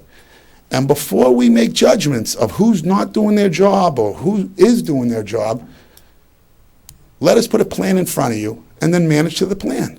But remember, you have the Prudential building of schools that you're trying to heat and cool, not to mention they're 60 years old. And I think it's terrible if one child is too cold. But there's a communication, there's a path, there's a way to do this the right way, and it's certainly not with Channel 7 and they're not solving our problem. They're going to exacerbate the problem. So if you could just allow us to continue to work through this and realize that there are other members of the school committee that are here in a leadership capacity to show support of not only our superintendent, this board, and the current town manager, well, I am certainly one of them. So with that, please give us an opportunity. See if you as leaders can temper this down a little bit, because this is out of control now. And what's out of control is the messaging that's getting out there. So I know this. You know, I know I wouldn't have run for school committee if I wasn't as passionate as I could possibly be for the kids. And I'm passionate for what is right, though. And what is right is our town manager, our facilities manager, our superintendent, members of your school, and I can't speak for everyone, I'll just speak for myself. Boy, oh boy, we're trying as awful hard as we can to address these issues as fast as we can, but we get it. So with that, thank you very much. If you have any questions, remember, I am 1/5 the school committee. I do not speak for the entire board. I speak for myself, 20%. Any questions? Oh, I have one okay, sorry. question. I appreciate everything that you've said, Ms. Lapoli. I 100% agree with all of this. But I was a little surprised, based on the words you used, that I turned on WCAP 6 weeks ago to hear you using the exact words that Bob Joyce and Laura Merrill do not care about the children. So I think as leadership, it comes from you. I think what we were talking about, Laura, was a very specific vote that you had. I think it was name-calling, and if you So think... are we talking, but when is it are we okay talking to about say 6 that weeks we ago, don't... or are we All talking about the kids? let's stay, I I understand. appreciate your political views. All right, hold on. I don't appreciate when I don't... Well, have let's a- stay on, so- let's stay on, At least call me Bobby. up on the phone. let's stay on I know he's your course buddy, here. George. He's not my buddy. It doesn't matter who's your my buddy. buddy. Everybody's my buddy. You're my buddy. He is your buddy. Thank you very much. Stay on course. I'm going to probably change the tone a little bit Please. for a couple minutes. Go ahead. I just have a couple of questions. Name? My name is Lori Koulis. I'm a resident on Orchard Lane. I'm also the school nurse at the Community Ed building, and I am a CFT rep. But I really had a specific question about, I think we're all talking, so my questions were about your presentation, so I have some questions directly related to that. We kind of went off topic for a little bit. I'm coming back. I think that we said that there was a perception that most of the problem was from the local delivery, systems, and that people are typically cold from that air coming in. Ma'am, would you try to address the board, okay, please? sure. And Yeah, I have questions more than just Sorry. the local delivery system. I was wondering about the local exhaust systems. In all of the classrooms at the community education building, as well as several of the other buildings.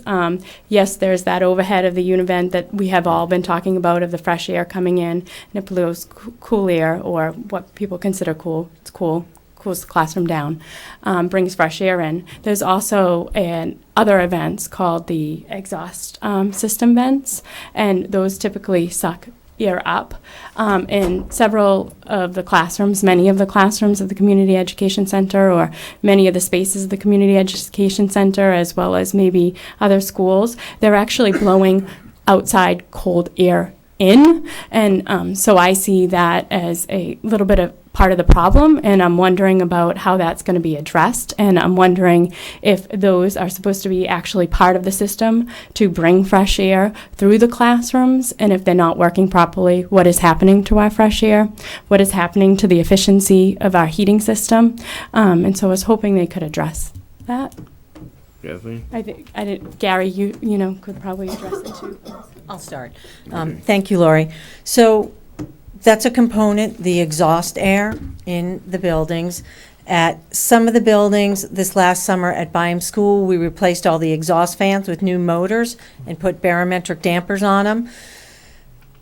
Community Ed would be the next building we do, that if exhaust fans aren't operating properly or aren't operating, cold air will drop down into the room, and that's what Lori's experienced in the upper corner of her room. So what we did is clean out the register, close off that damper, and it's slated to be looked at as soon as we can get to it to make sure that motor's operating and working, because otherwise we don't want that cold air coming in. Correct. So if they're closed off, my big question too is how does that affect the fresh air system? So with your building, because the univent is pushing in enough fresh air and your radiant heat's going, that right now there's enough distribution. It's not totally closed off. We don't have that in your classroom. It's not ideal, and they need to be repaired. Yes. In several classrooms, couple classrooms, they're actually boarded up and have been boarded up since the univents have been installed. And so in other classrooms, they are not boarded up, and it's just the cold air is dropping down, because I believe cold air is heavier. I don't know. I'm just a layperson.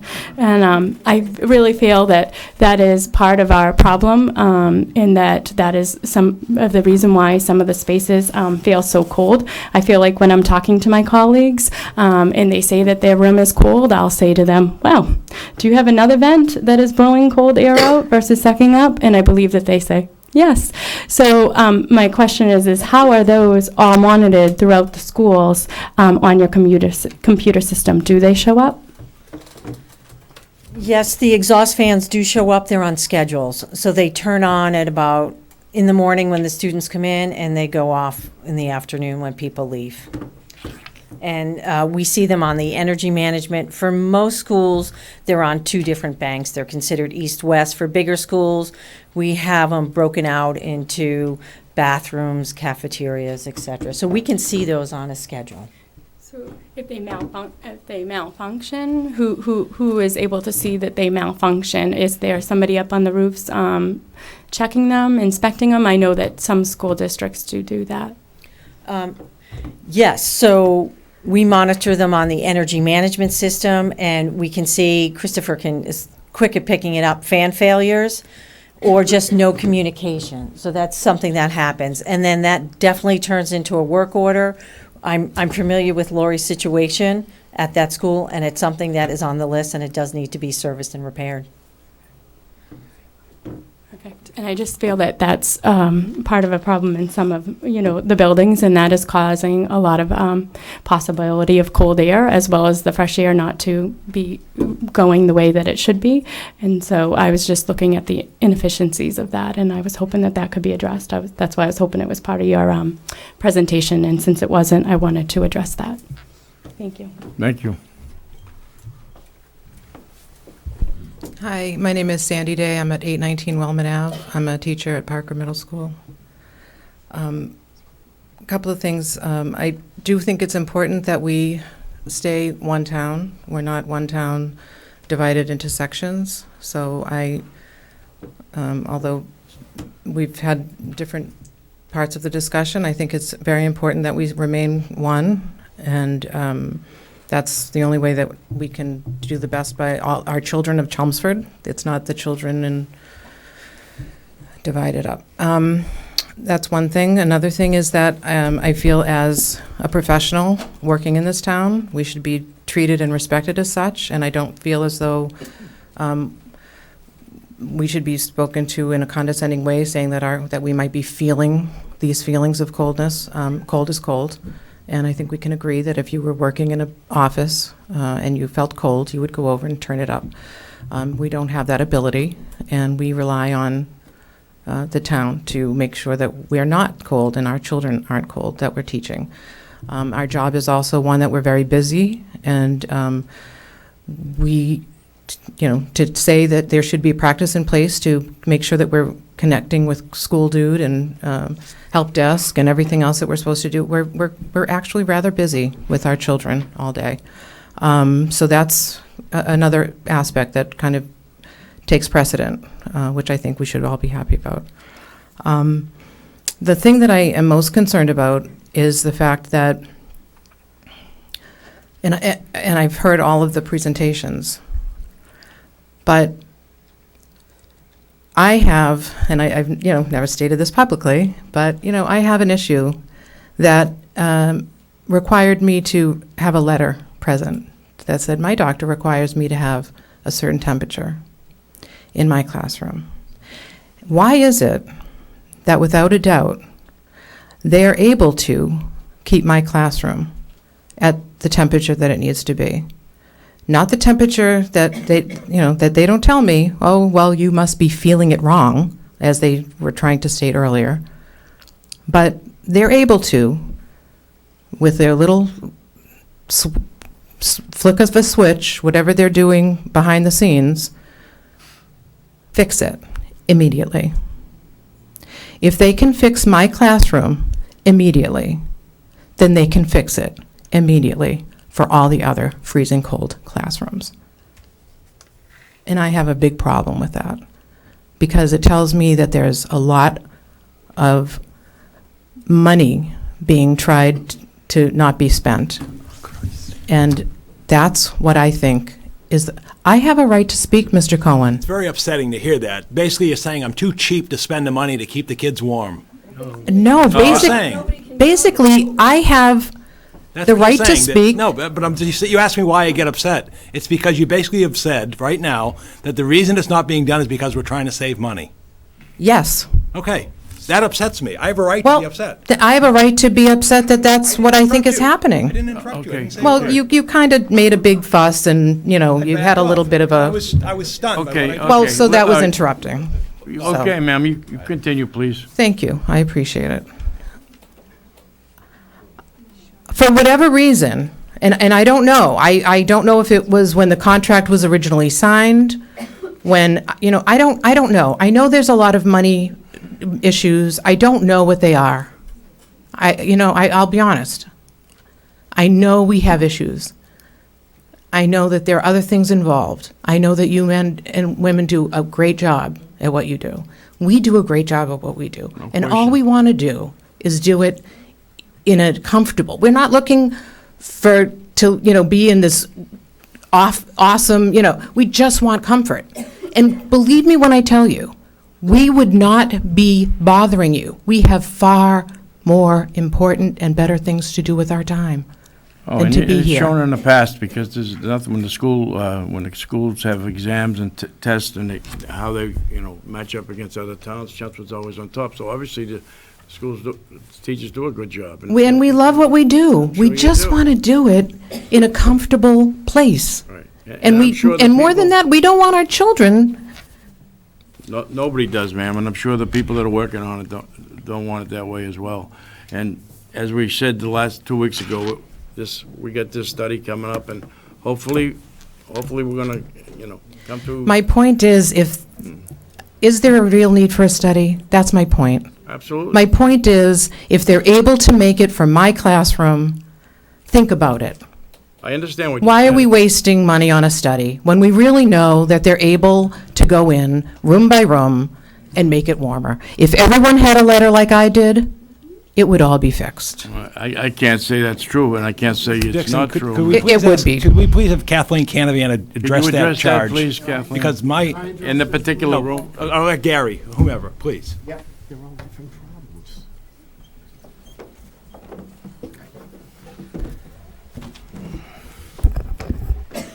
First of all, any child, any teacher, anyone within the school system that comes in with what's called a 504 plan, which is some kind of a medical issue, is addressed immediately. She's absolutely right, no doubt whatsoever. And then in this particular issue and thing, Her room technically is overheating because that's what needs to happen in that room. And we are making that adjustment based on that. I honestly cannot put all classrooms at this temperature because now what we're doing is we're raising the temperatures past what they should be at, which is going to minimize the amount of air coming in, which is also going to start to do what Kathleen was explaining earlier. If you have a child that's got a cold or a child that's sick and you're not making those air exchanges, by the end of the week, pretty much the whole room will be. So, of course, we will do what's proper, what's right, and that's what was done in this case. And if I had a case the exact same way, I would do the exact same thing. But I cannot do that to every building. Thank you. Okay. Oh, I'm sorry. Excuse me. I have a question for you. Sure. And that's, isn't it true that most of the things we've gone through tonight are all different issues? It's not just raising the temperature in her room, but there's control problems, and there's this and that, you know? Bob, as I said, I'm in my 18th year. Started with the school department. I've been working with these heating systems from the beginning, old, new, everything we've had. On a more personal note, which has come out of a few people, I'm kind of embarrassed that we're here. I think over all the years, we've always been able to handle these issues. I think we've always been able to come together as a team and do this. And I don't know why it's blown up to this point, and I don't know why we're here. I don't think I have ever not served this town or served this school department or anyone or any teacher without a concern that they've had over the years. And I think you can talk to quite a few of them that will tell you the personal touch that they've gotten, what has happened, and the way we work. Thank you. Thank you. Thanks, Gary. Ms. Day. My point is just that if every child, I understand what Mr. Perschetti has, and he's done a great job getting my room where it should be for me, and I appreciate it. But my point is that he's saying he couldn't do that for everybody. If every teacher had a 504, if a child in every classroom had a 504 that stated that, by law he would have to. No, I'm making a point. Yes, I So, get the point. Don't say you can't, because you'd have to. I think that's what they're working on right now with this, and with the consultant and what have you. But thank you for your input. Hello, Jennifer Oh, I'm Salmon. Before I start, I think that I have to thank a few people. On Friday afternoon, Paul and I met with Gary and Kathleen and Christopher and... Excuse me, would you state your name? Sure, Jennifer Salmon. I'm sorry. We met on Friday afternoon for 3 hours.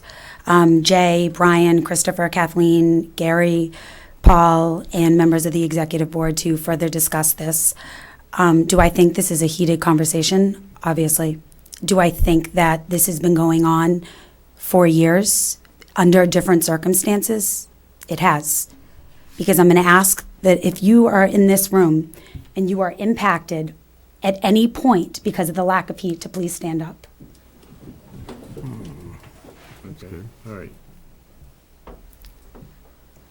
I'm a lot of things. This is my first year doing this leadership role. I am not dishonest. We have a problem in our schools. And what got me here are all of these teachers and all of those kids. And I'm just asking us to come together to fix it. That's it. I'm not here to point fingers. I'm not here to blame people. I said that a couple weeks ago, and I'm going to say it again. I am here to solve a problem. 1 classroom is too many. 13 classrooms is too many. I don't think for 10 seconds that you, Paul, Gary, Jay, anybody is doing anything less than every single thing they have every day they go into work. What I'm telling you and what I'm here to say is, it's not working. All these great ideas, all this energy, we're not getting the heat that we're talking about. That's all I'm saying. I'm not here to divide the town. I'm not here to point fingers. I want us to come together to solve the issue that's been going on. That's it. I have no other agenda. Thank you very much.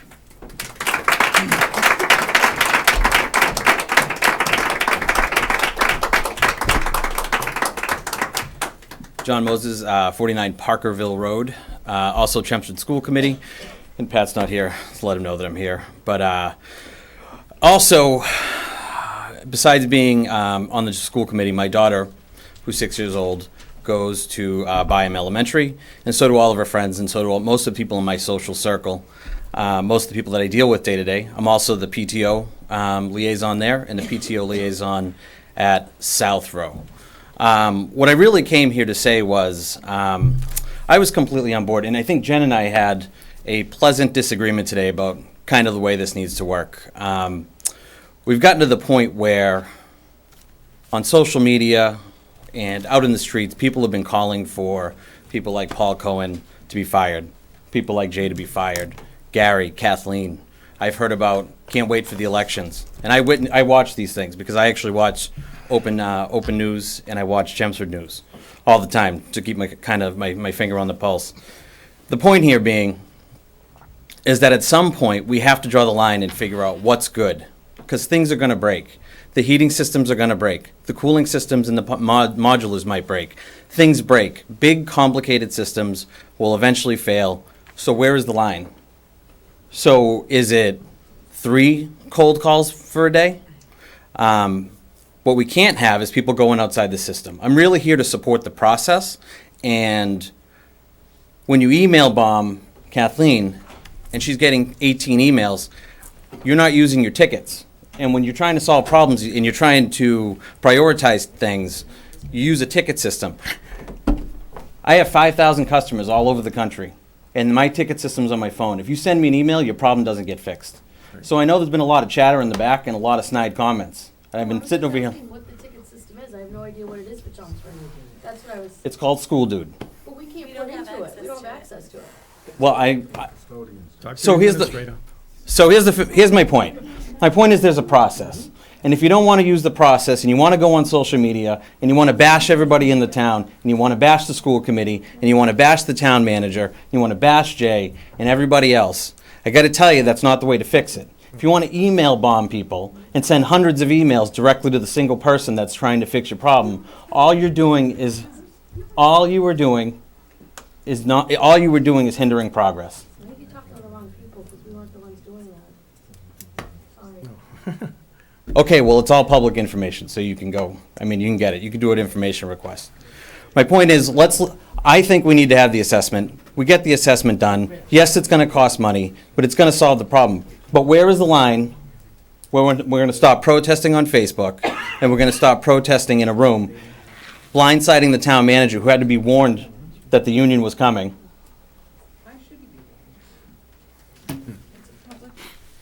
Sure. Open meeting. You're right, it is an open meeting, but I think coming in and blindsiding somebody is pretty unprofessional. You just addressed us, but we haven't. Yeah, finish your comments. Well said, John. So I just wanted to say thank you. So I have a vested interest in getting this fixed too. My daughter goes to school there. All of my friends' daughters go to school there. And here's what I want to say. Respect the process. Figure out where the line is, because there's always going to be flaws in the system that have to get fixed. And going on social media and slaying people and beating people up and going out and coming to meetings and blindsiding people is not going to fix the problem either. If you guys figure out what the line is, if the union figures out where the line is, I will support them 100%, and I've said that. And Jen and I had this disagreement earlier, and that's where my position is. Thank you. Thank you.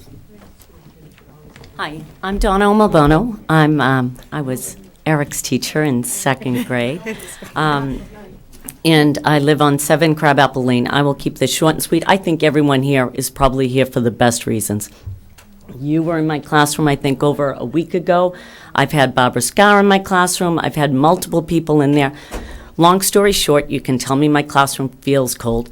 I bought little thermometers. In one end of my room, it's 59 degrees this morning when I went in. The middle of my room, it's 66 degrees. It fluctuates. Friday, which would have been the coldest day of the year thus far, my room was about 66 degrees. Guess what? I will take that. I can teach the children with that. I know people are talking about the way we dress. Ready? 1, You look fine. 2, 3. I have an extra sweater, an extra fleece for myself. I have 2 fleece there for the children. My classroom's cold. I've been in this school 13 years. This is my 3rd year. Last year I went out and bought a space heater. I know you're probably going to come yank them tomorrow. I'm going to kick myself for saying it. Somebody said last week that that was tripping my system. So then I haven't been running those. We have to. And then I know one person at the last meeting said, well, we should just move the children. When you have a classroom with 22 to 25 children, we're already hard pressed for space. We can't move them anyplace else. I'm not going to teach them in the lobby. The lobbies are far worse, as you talked about here. So I'm just looking, something clearly is wrong. Maybe it's the very old systems. I know we need the clean air coming in. I appreciate that. I have little germy hands hugging me all day long. But I'm telling you, if you came into my classroom tomorrow, I'll show you where my little thermometers are. I move them around my room. It is what it is. And I just think we need help. So, that's it. Thank you very much, ma'am. Sure.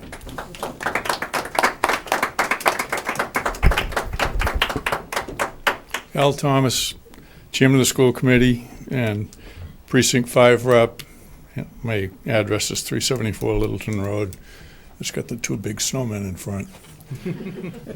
I hadn't planned to speak tonight, but I just want to make a couple of points. First of all, I want to stress that the school committee is concerned about all aspects of our kids in the school district, whether it's temperature, quality of education, concerned about their health and well-being, which we'll be talking about tomorrow night. So we're concerned about the kids. We're proud of our faculty. I don't know whether you don't listen to us, but we try to start every school committee meeting talking about the good news. And we never are short in terms of good news, in terms of the achievement of our kids. And when I was principal, I used to say there are school districts that are better than we are in individual things, but to beat us across the board is really difficult. So we're proud of our faculty. We care about our kids. We also appreciate what has been done for us over the last several years. When we got the 12 portable classrooms at town meeting, the difference was a handful of votes. And there were a number of people sitting in front of us here who were key in getting that to take place. Paul Cohen sits in on all the negotiations with the various groups and sits in on our budget and everything else. Of all people in town, he's one that should be respected for his commitment to education. That's not the case in a lot of towns. There is a division between the town manager or the king of the city or whatever, but that's not the case here. He's been tremendously supportive of the schools. I have total confidence in Paul and in Gary and in Jay. I'm confident in saying, and I wish more people would say it, that I think we have the best town manager and the best director of facilities, or whatever Gary's formal title is. He's saved us millions of dollars in grants and in other ways, and he couldn't be any more dedicated to the town than he is.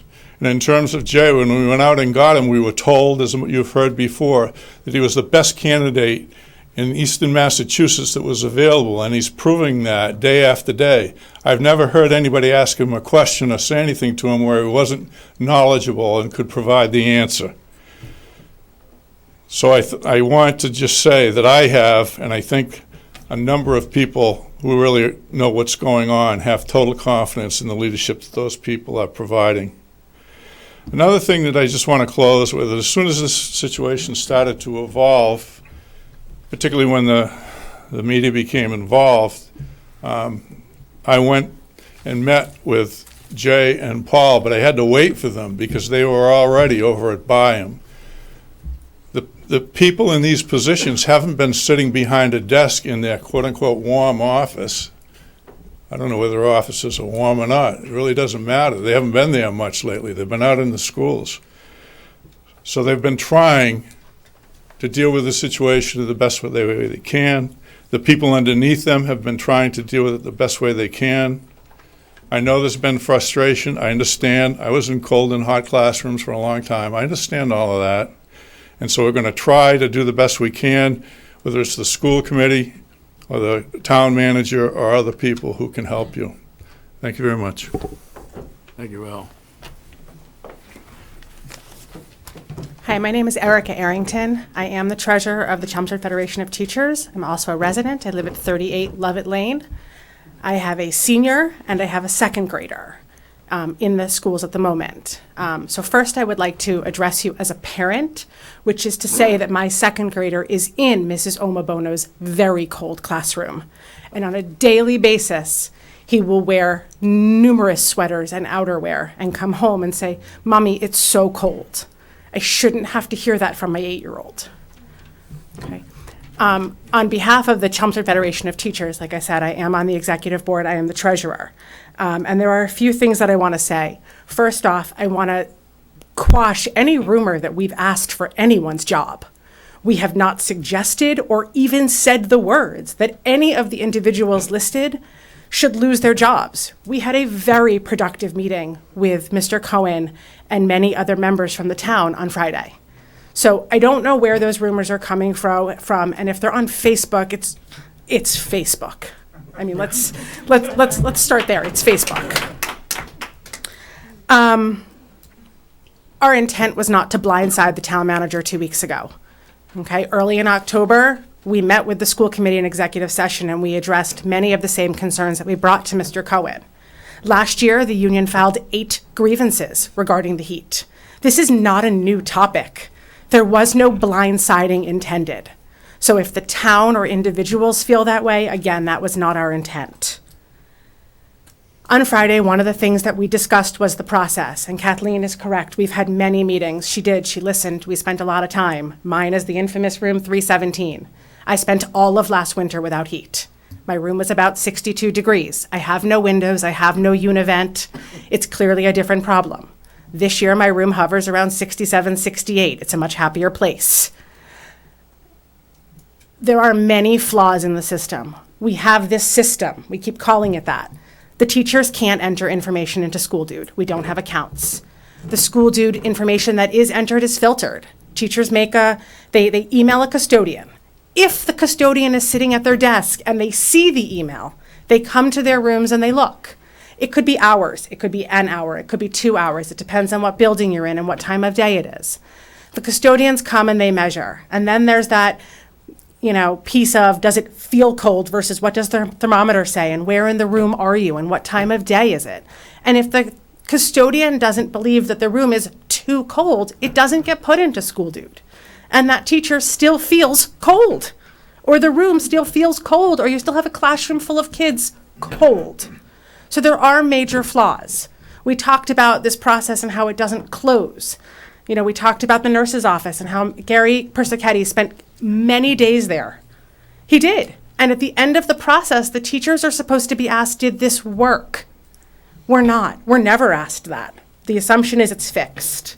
And then we put it in again, and people look at us and say, you're putting it in again? There are problems. We know that. And I do believe, as Jen said, I believe the town, they're working really hard. I know that. We just have a lot of problems.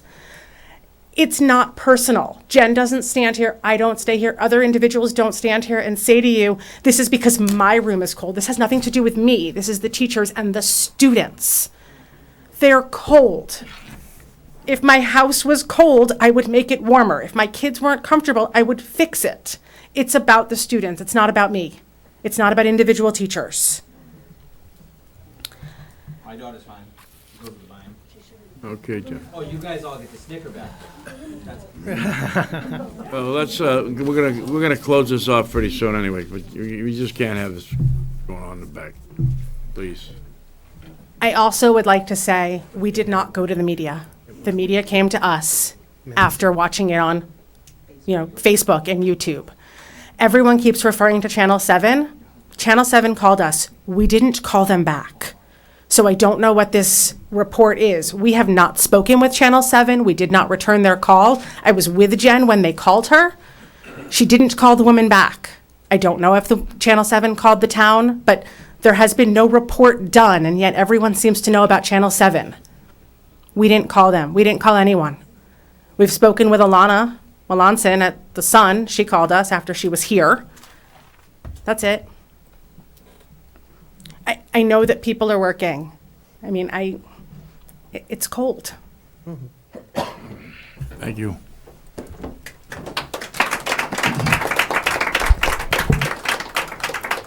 Barbara Scar, 13 Overlook Drive. I'm also a member of the school committee. I want to thank the teachers for showing up tonight. I appreciate your passion, and I appreciate you being here for our students. I am also here for you, and I'm here for our students. I had a very nice meeting with Paul Cohen this morning. I have never doubted Paul's leadership in our town. Paul's a tremendous town manager. There has been a breakdown of communication to a level that neither of us understood. This is the problem. So if School Dude is the process, we stick with it. But we also discussed it's the dead of winter. And if a custodian has time to be measuring temperatures in classrooms all over a building, I want to know how. Because they're out shoveling the walkways and they're cleaning up the sickness on the floors. I've seen it. They don't have time to do it. Paul and I talked about a way to modify that. Communication is key here. We've got to work harder on that part of the equation. Every person wants warmer classrooms. There's no doubt. We all want that for the kids. Paul said it. It's what we are doing. It's why I'm on the school committee. It's why Jay Lang is the superintendent. If it's not why, you're in the wrong place.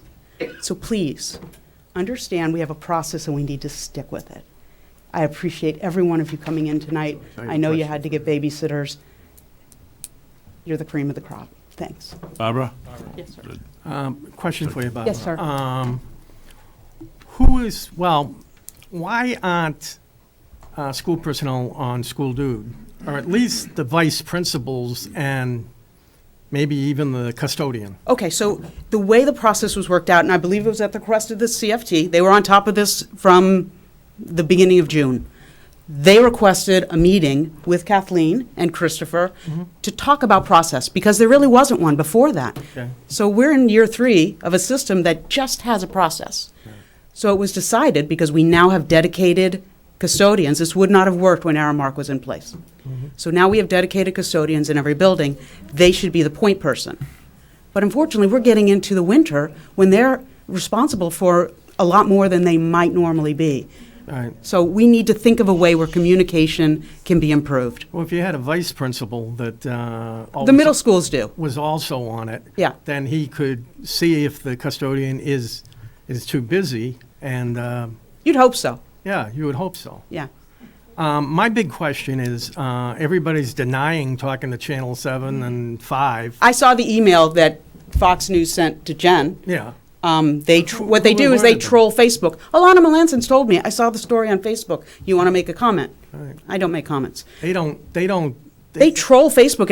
Anyone who's posting, they'll call you. Elena wouldn't give that to another news agency. No, So no, it's no. not her. The Fox News reporter Right. said he has a territory he covers. Chelmsford's part of his territory, so he watches what's trending in Chelmsford. On Facebook. And when he sees something trending on Facebook in Chelmsford, he's on it. Maybe we should notify Facebook to make it a red. They have a new system now, the fake mail. Yeah. Yeah, make it red. Yeah. Okay. I don't think anyone wants these extremes. Everyone calls, I signed up for this.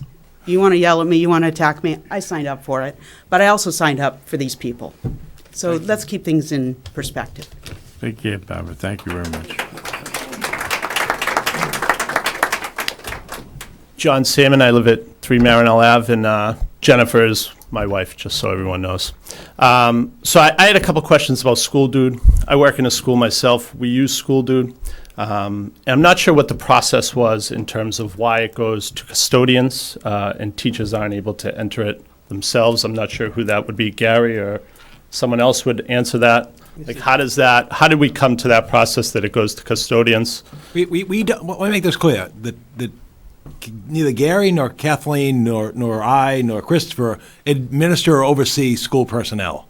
I think your question might be more correctly addressed to the superintendent of schools or the director of school facilities or the building principal, because this is an issue. And that's what I'm asking. I want you to understand that, because it's not us. We don't control and monitor the school personnel. Yeah, I'm not saying that. I guess I'm asking who does? Like, how did we come to that process? And because what I've heard out here is that part of the process is we let the custodians know. The custodians then respond. It could be 10 minutes, it could be 2 hours or 1 hour, or whatever it is. Would there be a faster process if they kind of cut out that middleman, went right to the principal, went right to the vice principal, or the teachers were able to email themselves? Is that? I can tell you what I think the problem is. Okay. And Kathleen would have to verify it for me, and that is licenses. You have to pay for licenses usually for these type of programs. I think that is true to Yeah. a degree, that we couldn't have So many people, you know, we you're going couldn't to have have so many people. 800 personnel on there. But I think really the question is best answered by Brian Curley, not Kathleen, because Okay. they don't Is work. he here? You know. He's right there. Hello, Mr. Manager. If you look at it from a more global... Nobody can hear you at home because you're not talking. I know we're speaking all about heat tonight, but if you... I'm sorry, Brian Curley, Director of Facility Services. For the school. For the schools. Job we transferred to the town. Yes, I came on board last April. So when we were looking at the school dude, apart from the heat issues, if you look at it more globally, when we were kind of reinventing this role, we created a category of maintenance items that the custodians would be able to do without going to the town tradespeople because they're limited in number. So it made sense for us to siphon the work tickets through the custodian so that they could cipher whether it was something that they could just take care of, hanging a whiteboard or just doing a minor carpentry repair. And then the custodian would be able to determine whether a work ticket was necessary or not. So that's how we came to limit it to the custodians. Thank you. Thank you. Just had a couple other things. So one of the things I've heard up here a lot is that, the CFT was not supposed to come here. They weren't supposed to come and talk to all of you or to communicate with anyone. Knowing my wife, knowing kind of some of these people that are out here, these teachers, their intent was never to come out here and make anyone look bad or upset anyone or do anything. Their intent was to work for the kids. My son goes to Harrington. He's come home over the last couple of years and said he's cold. He wears a North Face. Much unfortunately to my wife's dislike, we keep our house pretty cool. I don't like it very hot. No, we keep it about 64, 66 degrees, and she hates it, okay? But for him to be cold at school is pretty telling because he's never usually cold at our house. But her point was never to come out here and do this. So if she's not getting or the teachers aren't getting the response from their building administrators and the custodians when they say rooms are cold, they've spoken to the school committee or the superintendent over the last couple of years. Where do they go to next in the process? Who else is there that they can address? So I think of all of you as those next people that they would come to and say, we have an issue and we need to address that issue. So when you're not getting the response, you always look to the next person to say, all right, where do I go from here? Who do I talk to and how do we get this resolved if you're not getting what you're looking for in terms of an answer? So I just wanted to put that out there. From my point of view, from talking to people in town, from talking to people, where do we go to next in the political process that is the town? Who do we go to fix these issues? And I think that's where, I know that's where their idea was, we'll go to the Board of Selectmen. We haven't gotten the answers we've wanted. We've talked to different people in town. We don't know what's going on. We don't have a timeline for when it's going to be fixed. What do we do now? They come to you. Now, I think I'm disappointed, I would say, I heard the conversation that, Paul, you had on Friday went well. You guys kind of came to some sort of understanding or an agreement. And so for me, as a citizen, which Jen is, she's a citizen of this town who has a right to speak in open forum. To have the meeting start out the way it did with the presentation, with the physiological, this is how people's bodies are and their mental capacity to understand the temperature or whatever it may be, I think it wasn't a good way to start this discussion. From what I heard, it was going in the right direction. People were working hard towards this. But then to start our presentation in a way that was disparaging to people out in the audience really kind of set a poor tone for the way this meeting was supposed to go. So for me, as a town meeting rep, as a citizen, that was a little disappointing to hear. So that's my 2 cents.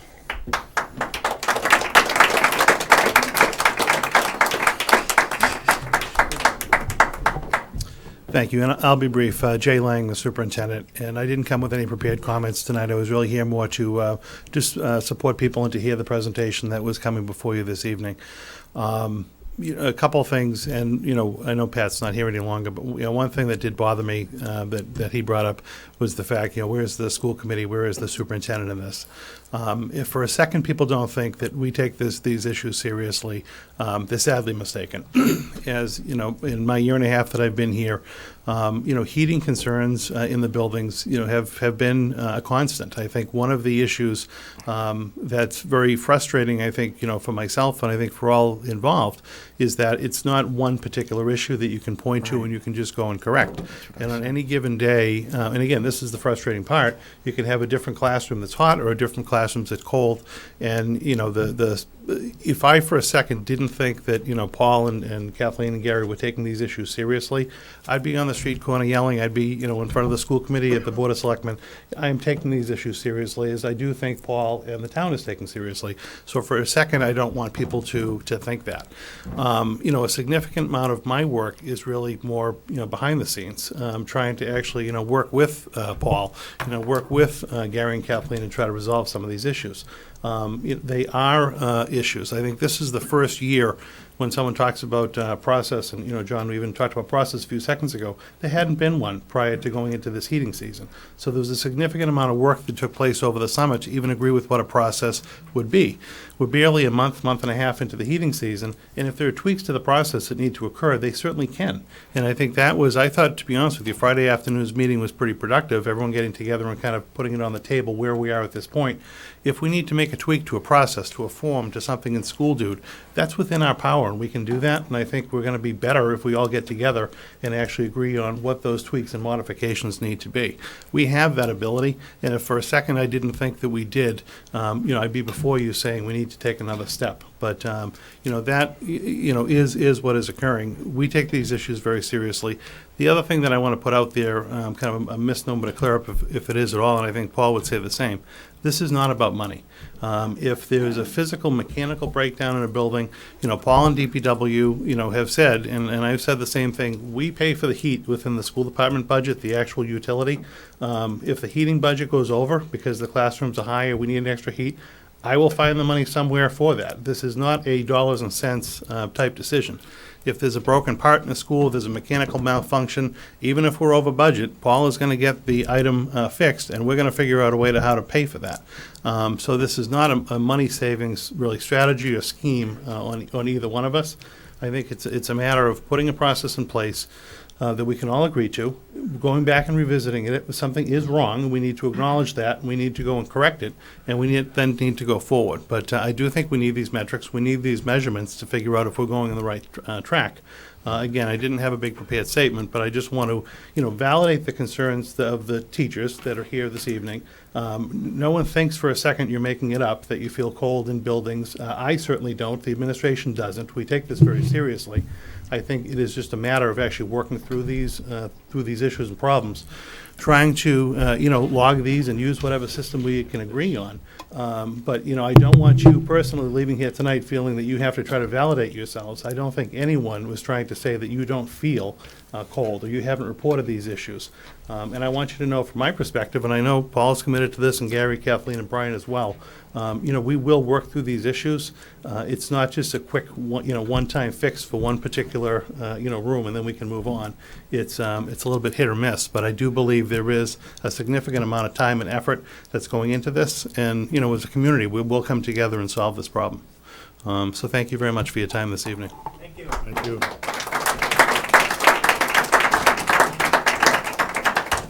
I think to speak to that, I would like to see, to validate and get some way we can improve the school dude program so that we can acknowledge every one of these tickets. I don't think that there should be a second person validating whether or not a ticket should go in or not. I think every ticket should go in, and that way we can get the metrics that we're looking at. We're not looking at, is it 4 tickets, is it 40 tickets, is it 400 tickets? We need to get that visibility there, and so whether or not you come up with a generic login that teachers can use, but you can add the classroom or whatever, there's ways to get around that, but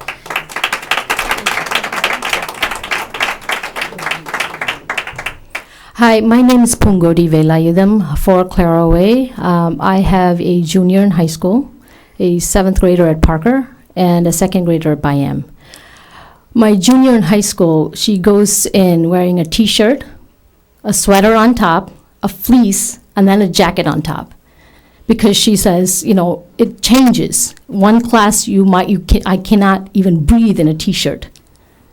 I hear that. And from then my high she school. goes in to the next class and she needs all her layers. And my 7th grader is a New Englander. She does not feel the cold, I guess. I'm not, so I don't feel it. She's fine where she is. My 2nd grader, he comes in and he is cold. He's got a fleece on and a jacket on in classroom. And I go, how about your hands? Are they cold? He goes, Mom, I need to write. So if he could wear gloves, he would. That's the environment that he's studying in. That to me, not as a parent, I mean, I've been a student in this country. I've lived in Chicago. It actually gets colder there than here. And no, our classrooms were not this cold. Not in the 90s. It was not this cold. We have unique problems here because it's an older town, because, I mean, buildings are older, whatever it is. But we do have, it's not a nationwide problem where it's cold. And it's not new school versus old school either. You know, we have Chelmsford problems. And when my son comes home and he goes, okay, you know, I need gloves in my classroom, that is just, I think we all agree that that's just not an acceptable situation for a child to be learning in. And Fox News has been, mentioned several times. I have no idea who, took that to Fox News. But at the same time, have we made a little bit of improvement because Fox News is involved? Yes. So thank you. We were already working. I'm really sorry. I was ashamed to see, Chelmsford on the news for all the wrong reasons. But at the same time, Ma'am, I don't think that people are reacting because of any outside pressure. oh, teachers I were think they do blamed their job. for saying that, to me, it sounded like it was a teacher versus, I don't know. This is my first town meeting, and I felt it. I'm not biased at this point, not yet. But could have been but anybody. there was. It sounded like mom fighting with dad, and the child is cold. What are we doing for the children? That's why we're all here. Yes, we're all here, but we need to That work resolve. together. We really do need to work together. And I was not here for the last meeting where Jen Selman presented her report, but did I feel like she was bullied here? Absolutely. There might have been emotions behind that triggered it, but was she bullied? Absolutely. I send my child to the school. And this every single student, every single teacher is taught how to deal with bullying. The town spends so much money on how to deal with bullying. The teachers spend so much time on how to deal with bullying on the bus, in the classroom.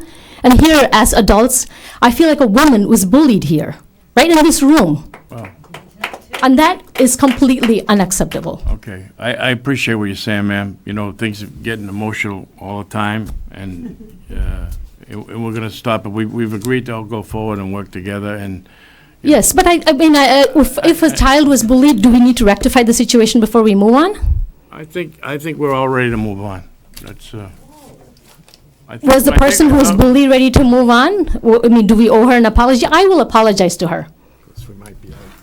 As a child of, Chelmsford School, as a parent, I will apologize to the woman that was bullied here.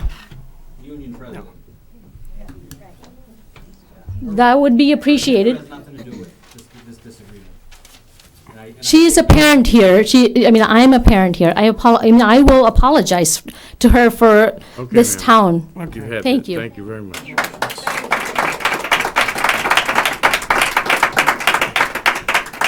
One thing I forgot to request, Paul and I discussed it this morning.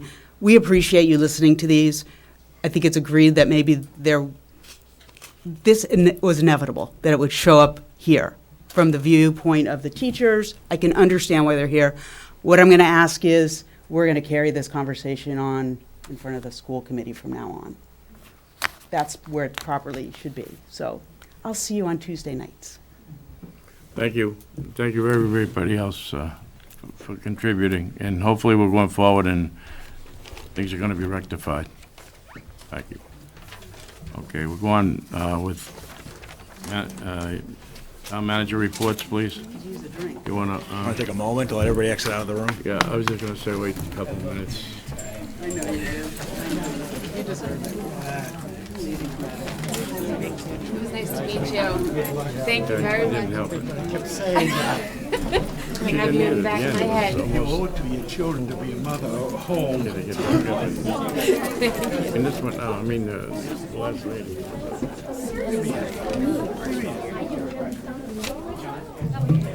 It's like on the top. It's amazing. I was dying here with all these speeches and lectures. I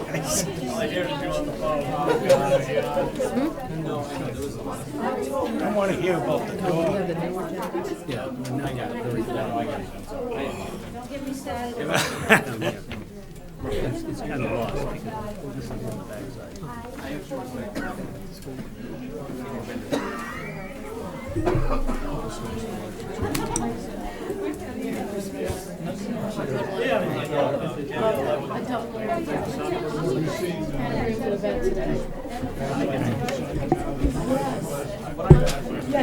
Can we clear the hall? Anybody that's gonna be staying for the rest of the meeting, please, so that we still have quite a bit of on the agenda? Thank you.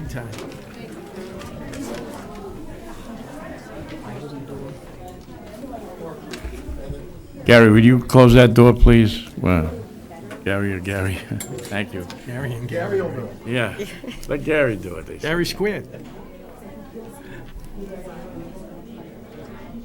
Paul? Yeah, thank you, Mr. Chairman. Recognizing the hour is late, I'll try to be efficient. Just a couple of quick matters I want to report upon. Since our last meeting, we've had our first snowfall response from the season. I think probably the reaction from the first snowfall was rather disappointing, and I think it was probably because the weather didn't go as their forecast system had said. And I think the second one on Saturday actually was quite pleasing. But the point I want to make out is not to provide updates on the weather, but to inform the board and the community, as I had sent you earlier by email, is that Chelmsford, as well as a number of neighboring communities and such, are basically having difficulty finding private contractors to perform snow removal work. And as you saw in the memo from Joe Erickson, our assistant superintendent in the highway division, we're down 10 trucks from our complement of last year. And obviously, it is going to have an impact. So I just wanted to let people understand, because I think people do say, well, why didn't I see a plow sooner and so forth. We have had cooperation. I reached out to Bob Delaney at the Water District. They are going to provide some vehicles and personnel to help us and so forth. And I think you've even seen recently, as we've used message boards, we've used advertisements and so forth. We'll do what we can. I think the bottom line is, it's not very pleasant work to do because the hours are very demanding. It's oftentimes unscheduled, and quite frankly, a lot of people can make more money doing individual driveways or shopping plazas and so forth. So, just wanted to let the board know is that we are down, but we're doing everything we can to fill the hole. Second thing I wanted to Question note. on that, do Sure. we expect a lot of additional wear and tear on our vehicles as a result of this? It may be. I mean, it may be because we're running our own vehicles more than if we had private contractors out there, yes. So we will do what we can in that situation. Paul, how do we fit with the other towns around Sure. us? I mean, Gary, give you a summary of what's going on. Good evening again. Every year, one of the towns, and we usually pick one. This year it was Tewksbury. It's been us before. We send out a sheet that goes out about 2 months ago, and everybody weighs in on what they pay or will pay contractors for every type of vehicle, six-wheeler, a half, whatever it is, and then we have these conversations as to what works and what doesn't work. As Paul said, this year in particular, Westford, Billerica, ourselves, and the state are the four I know of that have actually used message boards and have reached out in different ways. There are other towns that are having the same problem. I understand Lowell was looking for some drivers as well. So I think basically what's going on more than anything else is, you had the older generation that, has been doing this work for a lot of times, especially in Chelmsford. Chelmsford was quite the farming town, and all these people, wanted to make use of their equipment in the wintertime and make a few dollars, and it worked out. And of course, that breed, as it retires out, are what you're not getting in, the people today. So not only have we lost drivers to the point that we can't fill every route, we've also changed from some heavier equipment to some medium duty because of that, which makes it harder on ourselves because after, say, 2 or 3 major storms in a row, it's us going back at night and pushing back to get the street back to the width it would be after, let's just say, 18, 22 inches of snow after a few storms. Okay. Yes, sir. Just a question. If you had more equipment, would you have drivers for that equipment? No. No, we, just so you understand, we use the entire highway division, which is the people that always have plowed since day one. We use the sewer division. We use 3 people from the facilities division because the rest of them are working with the custodians for the school itself. On a regular basis, we've been using the water department. We use the cemetery department. And what we also do is every time we have some hires within the departments, we offer out to some of them to do some plowing as well. We have one of the 2 gentlemen that are shared building attendants that split the week here that also plows. So we've extended out and have continued to utilize every in-house employee that we have. So it sounds like the problem is going to get worse and not better as people of the older generation fade away. Mm-hmm. Your problem is going to get worse. Yes, and I believe that we're seeing that everywhere.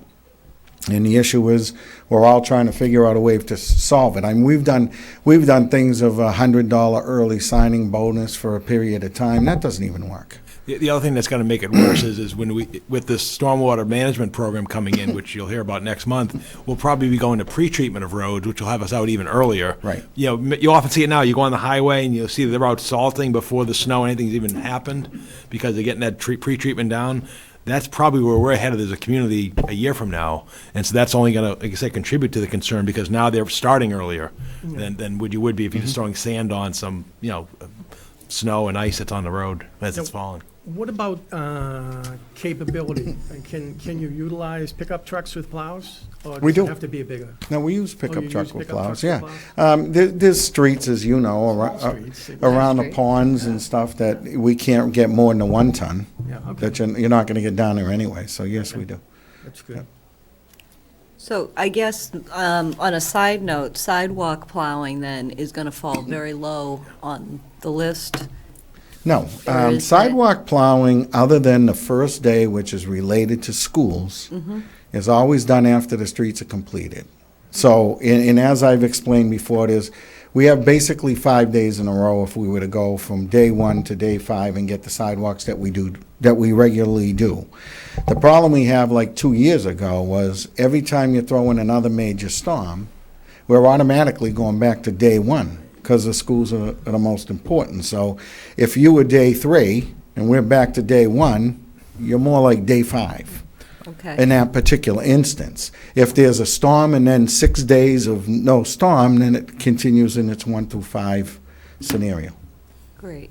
Could you also explain what happened the first storm this year with the sidewalks by the high school? Because I know there's a lot of people upset that they weren't shoveled off and they froze up. Certainly. We have a joint working relationship with the school department. There are maps that have been drawn that have been in effect for the whole time I've been here of what a custodian does versus what maintenance does for help. And anything that's considered a 3-inch or under storm is usually taken care of by the custodians for, their building. And the main reason for that is because, if there's school and things are going on, and with the delay, it gives more time. It gives us the opportunity to continue with maintenance, which is always hard in schools because of the fact that the rooms are occupied a lot, versus when there's major storms, the maintenance people take over part of those duties. And in this case, they did not come all the way up the hill, and that sparked sort of that Facebook debate over, So have who they and been what should be retrained done. since Yeah, then? they've been, Okay. yes. Yeah, so that's just a communication Yes, with the new yes. staff. Yep. And I guess the last thing is I got a call on, we had a recycling delay because of the big storm. And would it be possible to use the emergency system in the case of a trash delay so that everyone in the town would be notified to put their stuff out one day later, because there was a gentleman that wound up picking up a lot of trash that was blown all over the, so. Yeah, and we ended up sending people as well. I remembered it because it was Monday when the storm hit, but then I forgot the trickle-down effect for the later. Reverse 911? Yes, Yeah, that one. the Code Red. Code Code Red, Yeah, the one that Code Chief Red. Spinney's usually on. Yeah. Yes, and I believe that can be done, yes. Thank you. You're welcome. That would be very helpful. So getting back to the manpower, so it sounds like the only solution is that not only Chelmsford, but other towns are going to have to throw more money on the table to entice people to go into this business from an economic standpoint. Otherwise, it's not going to happen. The price Yeah. of groceries are going up.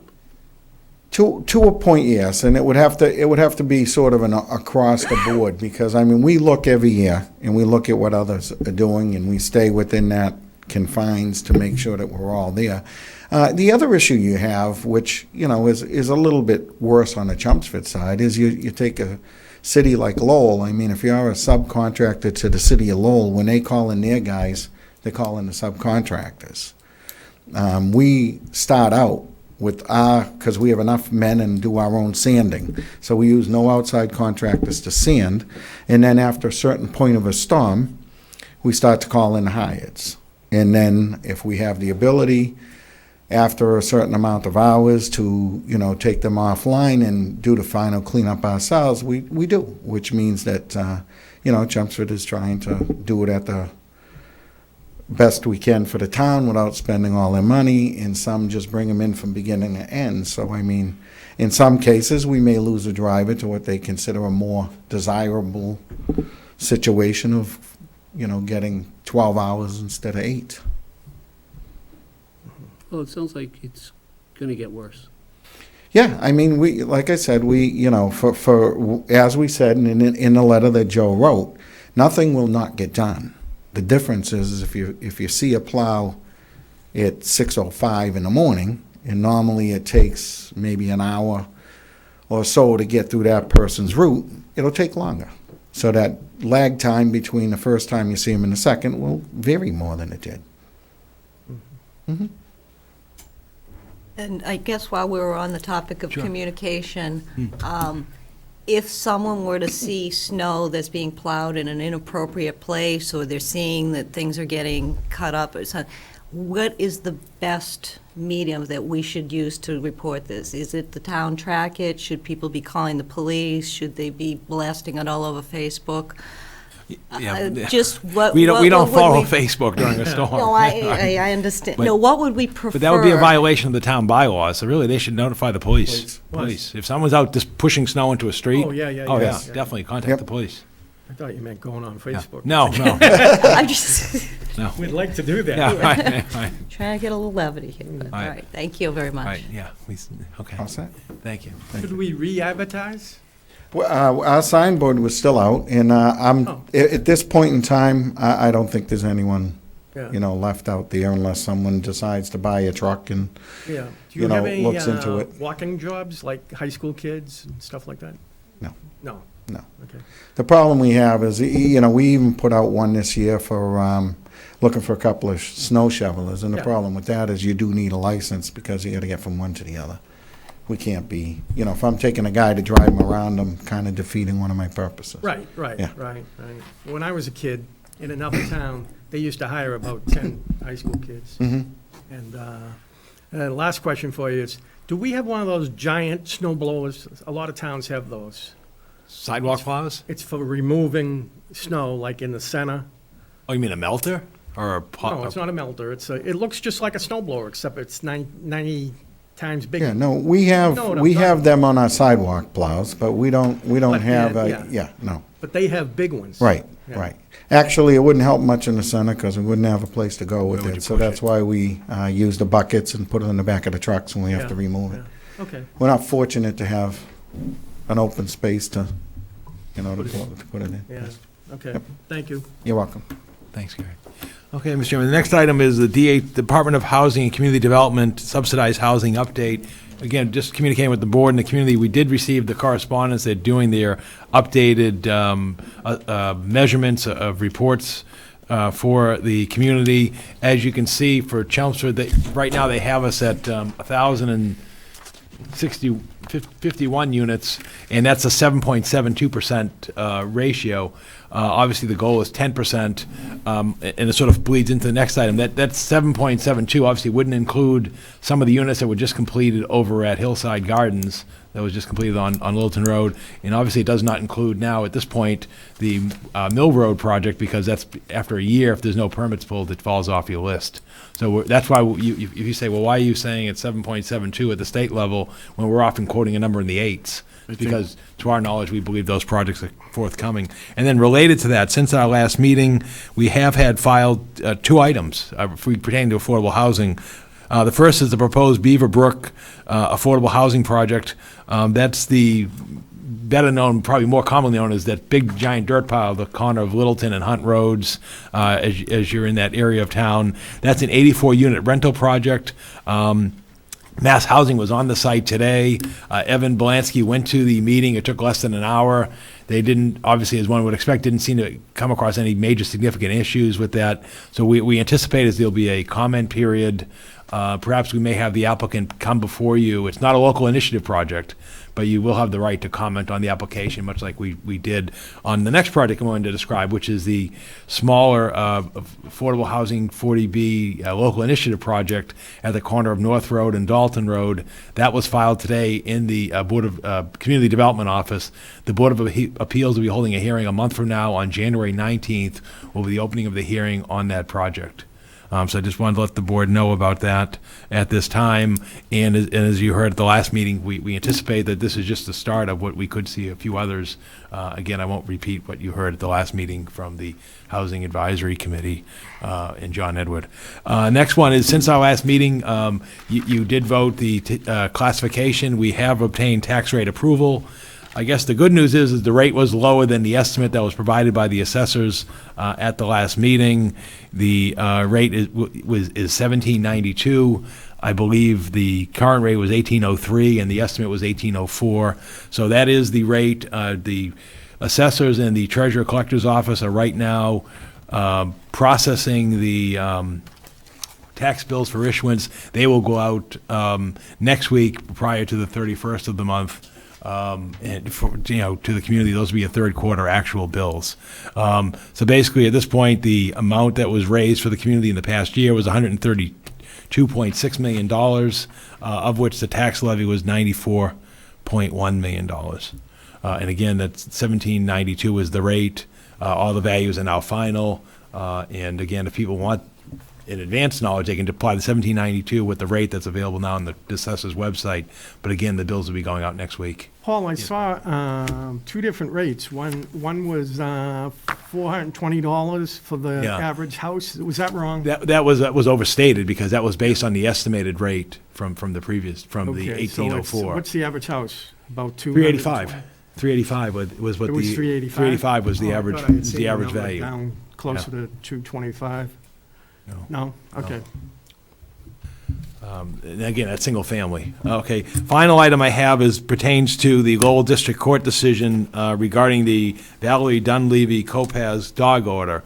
As you know, in this room, now a few months back, the board issued a decision on that, the order of euthanizing the petitioner's dog. The petition, Ms. Dunleavy went first for a clerk magistrate hearing. The clerk magistrate affirmed the town's order of euthanizing the dog. She then appealed to a district court judge, and the district court judge issued a decision which basically did not order the dog to be euthanized. However, the court put strict restrictions on continued in order to allow for the release of the dog from impoundment. One was that Ms. Kopaz shall install an 8-foot high solid privacy fence and/or chain link fence around 42 Bridge Street, and wherever else Katie is housed. The fence must be inspected semi-annually from the point of installation. Ms. Kopaz shall submit to Chelmsford and Animal Control Officers documentation certifying the semi-annual inspections of the fence. Katie shall be supervised by an adult who can control Katie when she is in the fenced area. Number 2, Katie shall be securely and humanely muzzled anytime she is outside the house, including in the fenced area described above, by a muzzle that is recommended and approved by the Animal Control Officer for the Chelmsford Police Department. In addition, anytime Katie is outside the house and outside the fenced area, Katie shall also be restrained on a leash that has a minimum tensile strength of 300 pounds and does not exceed 3 feet in length and under the control of a capable adult. And finally, Ms. Kopaz shall provide proof of insurance in amount not less than $100,000 or provide reasonable proof of reasonable efforts to obtain such insurance as described in further detail in Mass General Law, Chapter 140, Section 157C, subparagraph 4. It's a rather strict order. Yeah. Where we are, this order was dated December 9th. Here we are 10 days later. We received the order a week ago Monday. We're still holding the dog. Our communication with Ms. Kopaz at this point, she's having difficulty getting a fence contractor who can install a fence in this type of weather.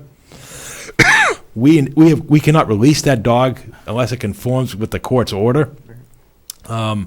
So we're doing everything we can, including what we're probably going to happen, according to town council today, is they may have to go back to the court and ask for a modification of the order for the next several months, so that maybe there's a smaller, some type of contained, with a roof kennel that can hold the dog. So we offered to board the dog, get it out of our care, and put it into a private kennel.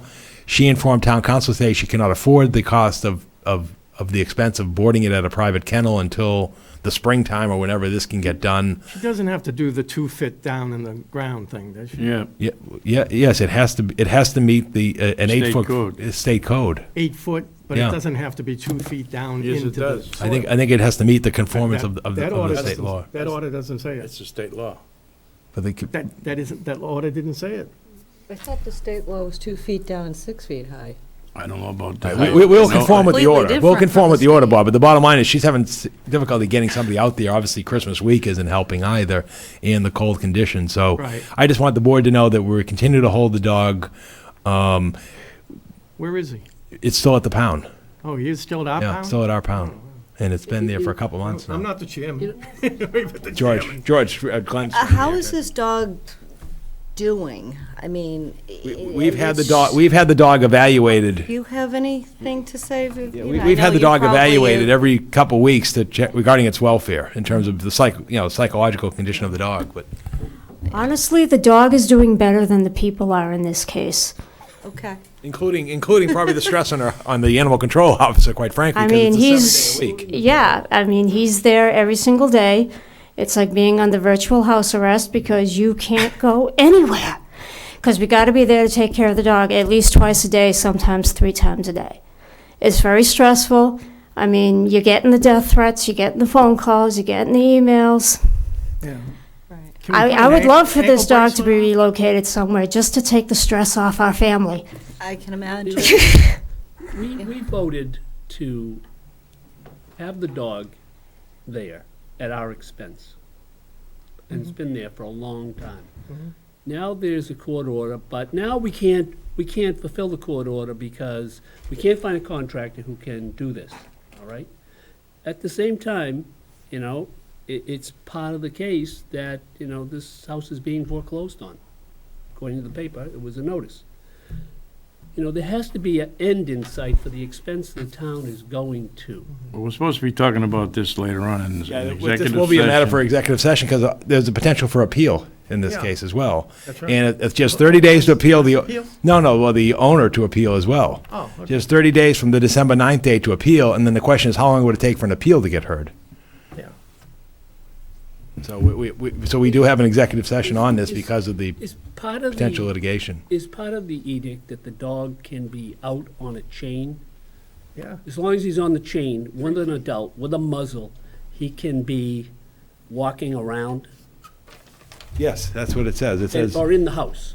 it says she shall be securely and humanely muzzled anytime she is outside the house, including in the fenced area. Right, so could the dog go home for And outside the fenced area shall be restrained on a leash that has a minimum tensile strength and does not exceed 3 feet in length and under the control of a capable adult. So couldn't the dog go home for a week for Christmas and then go back? As long as he is, We're not seeing the applicant step forward. That's part of the issue. We didn't hear anything for 4 days. We finally got communication today. Last week, council was told that she had fired her attorney. Then today, council was told by Ms. Dunleavy that she had rehired the attorney. So that's why we got a little bit of news today. But you're correct. If she conforms to the order, we'll release the dog. But and then if she violates it, then she's violating the court order, and then She does have a fence, I guess my question. but it's not 2 feet down into the ground. I thought that's what, no. I guess my You'd know better question than I is, My understanding is there is no fence in the No backyard fence. at all. if you don't have a fence in the backyard, couldn't it be like I never let my dog out without him being on a leash and me physically with him. I don't have a fence, I don't have a lead, I don't have anything, I just don't let him run. So would that be, She huh? doesn't have that She liberty. doesn't have that liberty. Why? She works during the day and she's got people taking care of the dog for her. Well, you know what? But see, here's the problem: is the order says the following restrictions as conditions of release from impoundment: 1, 2, and 3. It doesn't say if you do 2, you're okay. But you know That's what the I'm- problem. I'm not trying to criticize the I judge. understand, but it we have to seems- certify that the conditions have been met. And right now, I think that's what Vivian's getting at. I know. She hasn't met those 3 conditions. But if she were to get one of these enclosures, Right. it's 8 by 8. And then we'll go into the court and say, Your Honor, we'd like the order modified to Right, provide to it. an That's 8 by that's 8. what we're trying to Because do. long no enough. dog I'm in picking the up 8 town by will 8. be able to knock that thing down. I'm not arguing with you, Bob. I'm just trying to explain Bob, are you offering to have us build it? No. No, Oh. but you know what? It's the only way to solve it. I would go to Neshoba Tech and ask them, shot the materials, would you do it? And you know what? She's gonna have I bet they'd do it. Historic Commission. We're wasting too much time on this, so we gotta talk about it Anyway, I just later. wanted the board to know, that's the problem. See, right now, Wait a minute. we're caught, we're ensnailed in a court order that we have to know. meet before we can release the dog, because Vivian, your you're order's tell- vacated by the You're saying court that order. because they're next to Yeah. historic, there's another, She's saying what, that she shouldn't be able to build it? she might not be able to. Oh, who's the fence viewer? Gary. Yeah. But we tell Gary to approve it. Okay. So anyway, that's just the status of it. I just wanted to let the board, because I know we occasionally get inquiries and emails and everything else.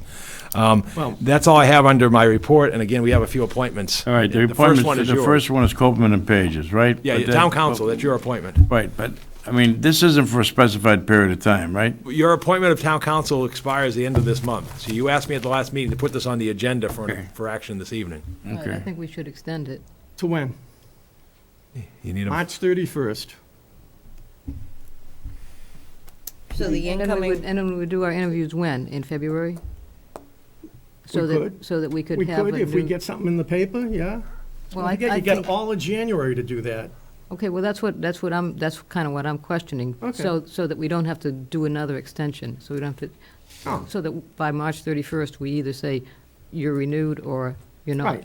But I want something done in the meantime. I want to advertise it or do what we're supposed to do. Well, What would that's- be reasonable and prudent time frame from now to get it done? Well, I'll just point out two things, and it says. Town meeting is number one. Right, town meeting is the end of April. We need to have council on board, and you can, it's your judgment as to whether a new council could come on board and do that. And then the other one is you have an election the first Tuesday in April, of which the 5 people going forward would do the appointments going forward. So, and it's not to suggest that there might not be the same 5 people, but the bottom line is that's the board. No, but that's the point of it, is you would take up your appointments going forward. That's all I will offer to the. I would suggest that it should be after the town meeting, because these people are familiar with what's going on. There's no sense in creating turmoil at the last minute. You appoint someone the 30th, how are they gonna get on board?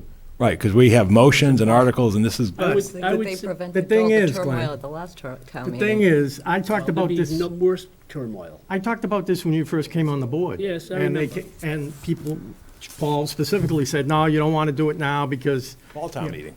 Huh? It was fall town meeting. Right. Right. well, it was what, July that we took it up? It was the same time period, same issue, was how are you going to get, we talked about this last Oh, meeting, but- how are you going to get somebody on board for fall town meeting and We've spring town known meeting? since July that I wanted to Right, you did review the it. appointment in July for 6 months, no Right. question, that's a fact. Right. Why don't we extend it out to May 1st? You think we'll be done town meeting by then? When is it, the 28th? I'd prefer we brought in new town council for town meeting. I mean, town meeting shouldn't be that difficult, that, if we hire the right lawyer, If they we do, couldn't if get we us through. decide to do that. We do. I mean, Right. this shouldn't be the biggest, this should be kind of standard for them. And Right. it'd be a good introduction to, And get they them up to represent, what, speed. 182 towns? Town meeting's April 24th. That's the when la- it starts. The last Monday, yeah, so it will likely not finish till May 1st. That would be the third session, would be May 1st. Yeah. Yeah, but all May 1st would be the applications, we'd listen to applications or accept applications No, we'd until likely May be 1st. sitting at the senior center on May 1st. No, We're we- doing the third right, night we of would- spring town meeting. We Yeah. would do our interviews, and we would decide before town meeting if they were going to still be our town council Yeah, after May 1st. we can still do that. I mean, if we did it in April or March, Maybe March, yeah. if you did it in February, March, then you could tell them we want to keep them on board until, I think we just keep putting this off and putting this off. I You think know, we what just else are they gonna go put and into it? They know advertise they're and gonna get it be out. over with, or we What's just that? say Oh, no, they're but a they- town council forever. They'll have an opportunity to interview for it, because Yes, but last time we I had thought, it, we... yes, but I thought Bob said that you're gonna make a decision before that, Yeah, at We the end of would. March. you can. I would like And then this, you want them to continue till town meeting? Yes, hope we they can, would. we can have their, I mean, they're their, professionals. no. Oh, yeah, they're I'm not- professionals. I'm but, not you know, happy their with head that, is it's not no in it. big deal because they're serving other towns and, they wouldn't want to take another month of our money. I would say it should be after. Should be after. If they do it after, you've got to wait 2 months, though, so that we're all the way out of town meeting. Why, Yeah. if we're gonna do this process, Make it May 15th then. then let's We'll be out do it. of We town have been meeting. talking about this for a year. We're either gonna do it or we should scrap it, because I just don't Make it want May to keep pushing 15th. it out. But May 15th isn't going to make any difference, because we still have to do the interviews before town meeting if we're going to have a decision on what we're going to do. No, we can accept applications until May 15th. So you're saying and then we're going to do the interviews May 15th? No, we'll accept applications until May 15th. That's what I'm saying. And then we'll make a decision in June? Yeah. So you're basically saying Annual appointment. extend them until appointment. until June 30th? Yeah, which would be on the annual, it would be on the fiscal year, right? Now, that schedule would follow with the annual appointments. All right, well, then that's- You'd be doing an appointment in June, going forward from July 1st. Well, of all the questions I get in town, the town council is the one I get the most about. I'm never getting cut now. You never get a call? Oh, I get calls about it. All right, so the chairman wants to extend it till June 30th. You need a motion. I'll make a motion to extend Coleman and Page appointment to town council to June 30th. June 30th? June 30th. I thought we were gonna be done with, town meeting. She doesn't have a second, Bob. Oh, If May she has a 1st. second, there's no discussion. I thought it was May 1st. We're gonna interview them in May. Well, By why can't George's we schedule. interview them in March and decide on May 15th?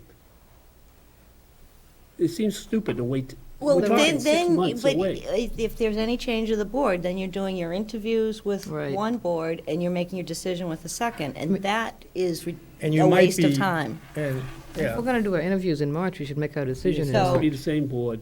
That's what, it One has way to or be the the other. same board, and, you know, we have been talking about it and talking about it and talking about it.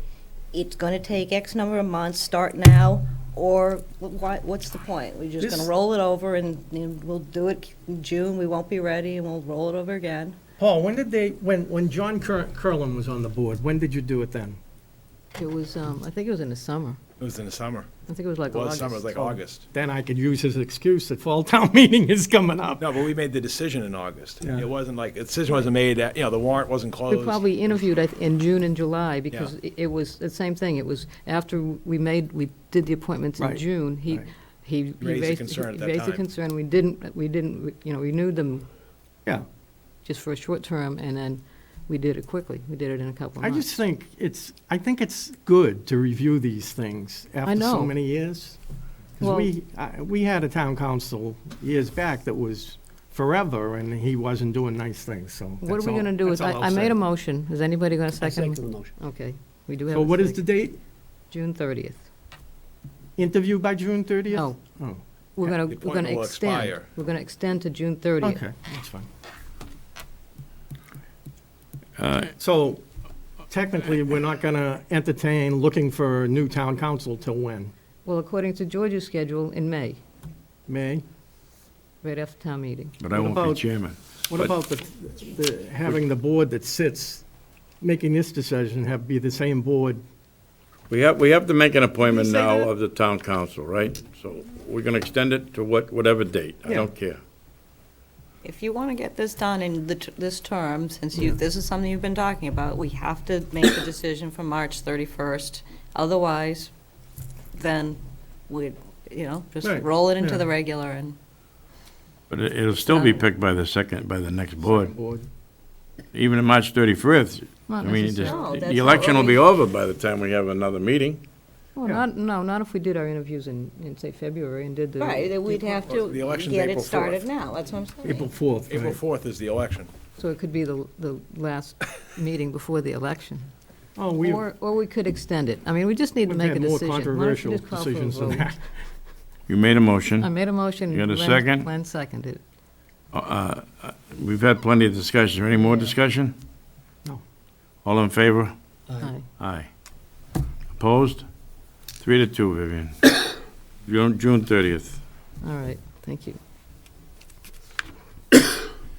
Can we make all these? Yeah, those are yours. You also appointed the holiday decorating committee. That's your appointment. We'll Again, make they've all them asked to in be put one. on. Just put them Yeah. all in one motion. Right. Okay, I make a motion that we appoint Colleen Stansfield, Sharon Smith, Eric Merrill, Vivian Merrill, John Floria, Sarah Romano, and Carrie Samardzian to the Holiday Decorating Committee for a term to expire on 12/31/2017.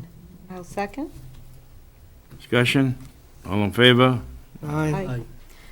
I'll make, this is yours appointment, Yeah, right? I'll yep. make a motion that we appoint Carol Christine Russell to the Community Action Program Committee, that we approve the town manager's appointment of Carol Christine Russell to the Community Action Program Committee for a term to expire on June 30th, 2017. I'll second. Discussion? All in favor?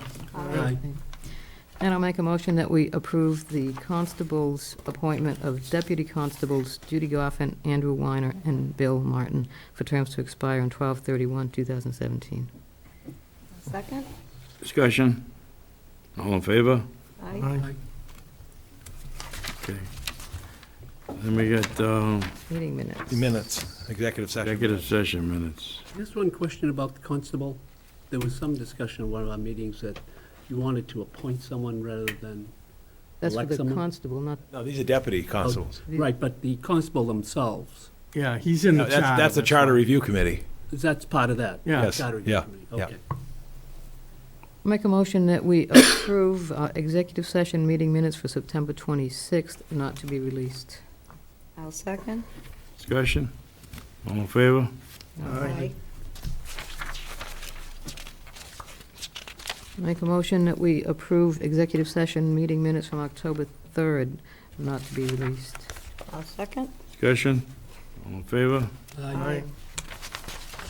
And I'll make a motion that we approve executive session meeting minutes for October 20th, not to be released.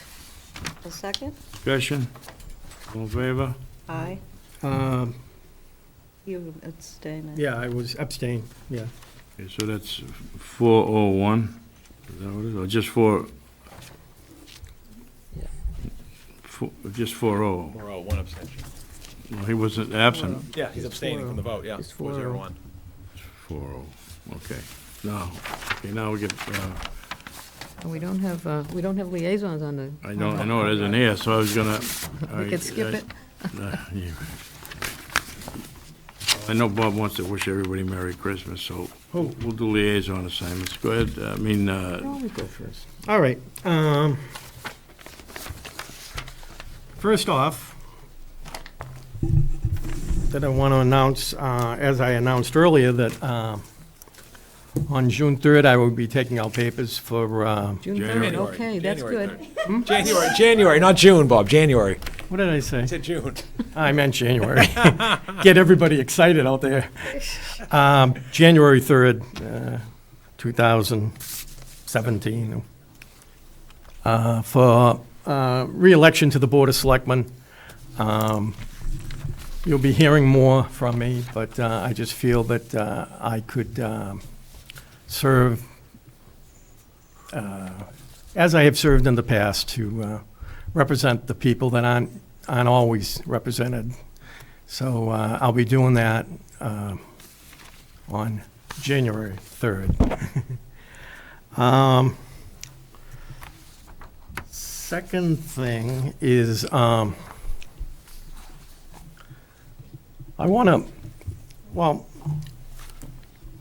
want to just say that this has nothing to do with the previous, but I think during the past couple of weeks, couple of months, I think I've really recognized a strength that we have in the Board of Selectmen, and that's Paul. This whole thing with the school department has been a crazy thing, and I think Paul has done a good job at diffusing it somewhat, and then also trying to find a solution to it. So don't ever say I didn't compliment you, Paul. Merry Christmas, Bob. Merry Christmas. And that brings up my next one, and that is I wanted to wish everybody in town a Merry Christmas, and let's hope we have a great New Year. And I was watching the game yesterday. It wasn't a Patriots game. It was after the Patriots game. I don't know if you saw it, but where the guy jumped into the Salvation Army. the Salvation Army thing. Yeah, it was And it made me think. Elliot. Well, they announced today they're not going to fine him $12,000. Okay. And the donations were up 68% as a result of him jumping into that thing. And I just want to You might remind. try it next week? Okay, I'm not going to try it. I just want to remind people that we have a very, very active Salvation Army in the Greater Lowell area, and that as you walk by them at the stores, Demoulas, or wherever you happen to be, please try to be as generous as possible, because there's a lot of people out there that are hurting, and they need the assistance from Salvation Army. And that's it. Thank you. You, Laura? And just a couple of things. I announced last time that there was going to be a New Year's Eve party fundraiser with 3 bands. That was there is going to venue change for that. So instead of the Elks Club, they are going to be at the American Legion on Groton Road in North Chelmsford. Tickets are $5. The event is 8 p.m. to 12:30. The bands are the Vinyl Legion Band, Stone Castle, and Impulse, with light snacks provided and it's going to be a great time. So if you got nothing to do on New Year's Eve. What's the date again? New Year's Eve. Oh, New Year's Eve, okay. So December this year. It is, December 31st. December, right. And I guess the only thing I would say is happy holidays to everyone, and just to, there are a lot of people that are hurting emotionally. This isn't a great time for everyone, and just to try to remember to reach out to the people that you know that maybe aren't in the great place, and, they just need to know that somebody cares. Thank you. Thank you. Glenn? Just like to say, I heard from the custodian of the famous Chelmsford train, and he indicated that he felt at ill at ease in allowing it to be shown at the Nissan dealership because of, felt who knows what would happen as far as where they might store it or whatever. I thanked him for his concern, and I'm not giving up on it yet. But I do wish that everyone would pay attention to all the opportunities that the town has in terms of the elected offices that are up for election. That it is very rewarding to work for the town. I think that the heated discussions that we have here are indication of the great emotional outpouring of that people are concerned, and that, it may seem that at times it gets a little feisty, but that's part of that makes Chelmsford what it is, that people are concerned. And that I hear that the spring is going to be very warm, so that standing on corners is not going to be very difficult. And that I hope that they look seriously at all those opportunities to make a difference in the lives of many people in Chelmsford. And wish everyone a Merry Christmas. Pat? Thanks, Lynn. Just a couple of things. A couple meetings ago, I mentioned about the Bunker Hill Roll of Honor that we received from the Land Trust in Lowell, and that was delivered last week, so we have it now. In fact, it's in Paul's office, and it's going to be put up in the hallway right as you come in the front door. On the left side, we have our wall of honor with the three service people that we lost in the latest conflicts in Iraq and Afghanistan. So it will be to the right of the assessor's office from there. So I encourage everybody to come by and take a look at that when it's up. That's going to be what, by the end of the year? Yeah, it would definitely be up this week, yeah. Okay, This week thank and you. Also, I want to mention Chelmsford Telemedia is going to have a film festival, their first annual film festival in March, and they're looking for people to submit original films up to 30 minutes long. And they'll have a judging, and then the winning films too will be named. That each will get $100 for producing their film, and their film will be showed periodically throughout the year on Chelmsford Telemedia.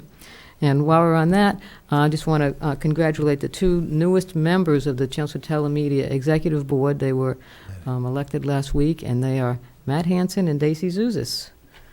So. I guess Kelly Beatty stepped down Kelly after Beatty stepped all these down. years as a founding member. And, Right. and yeah. Should we recognize him?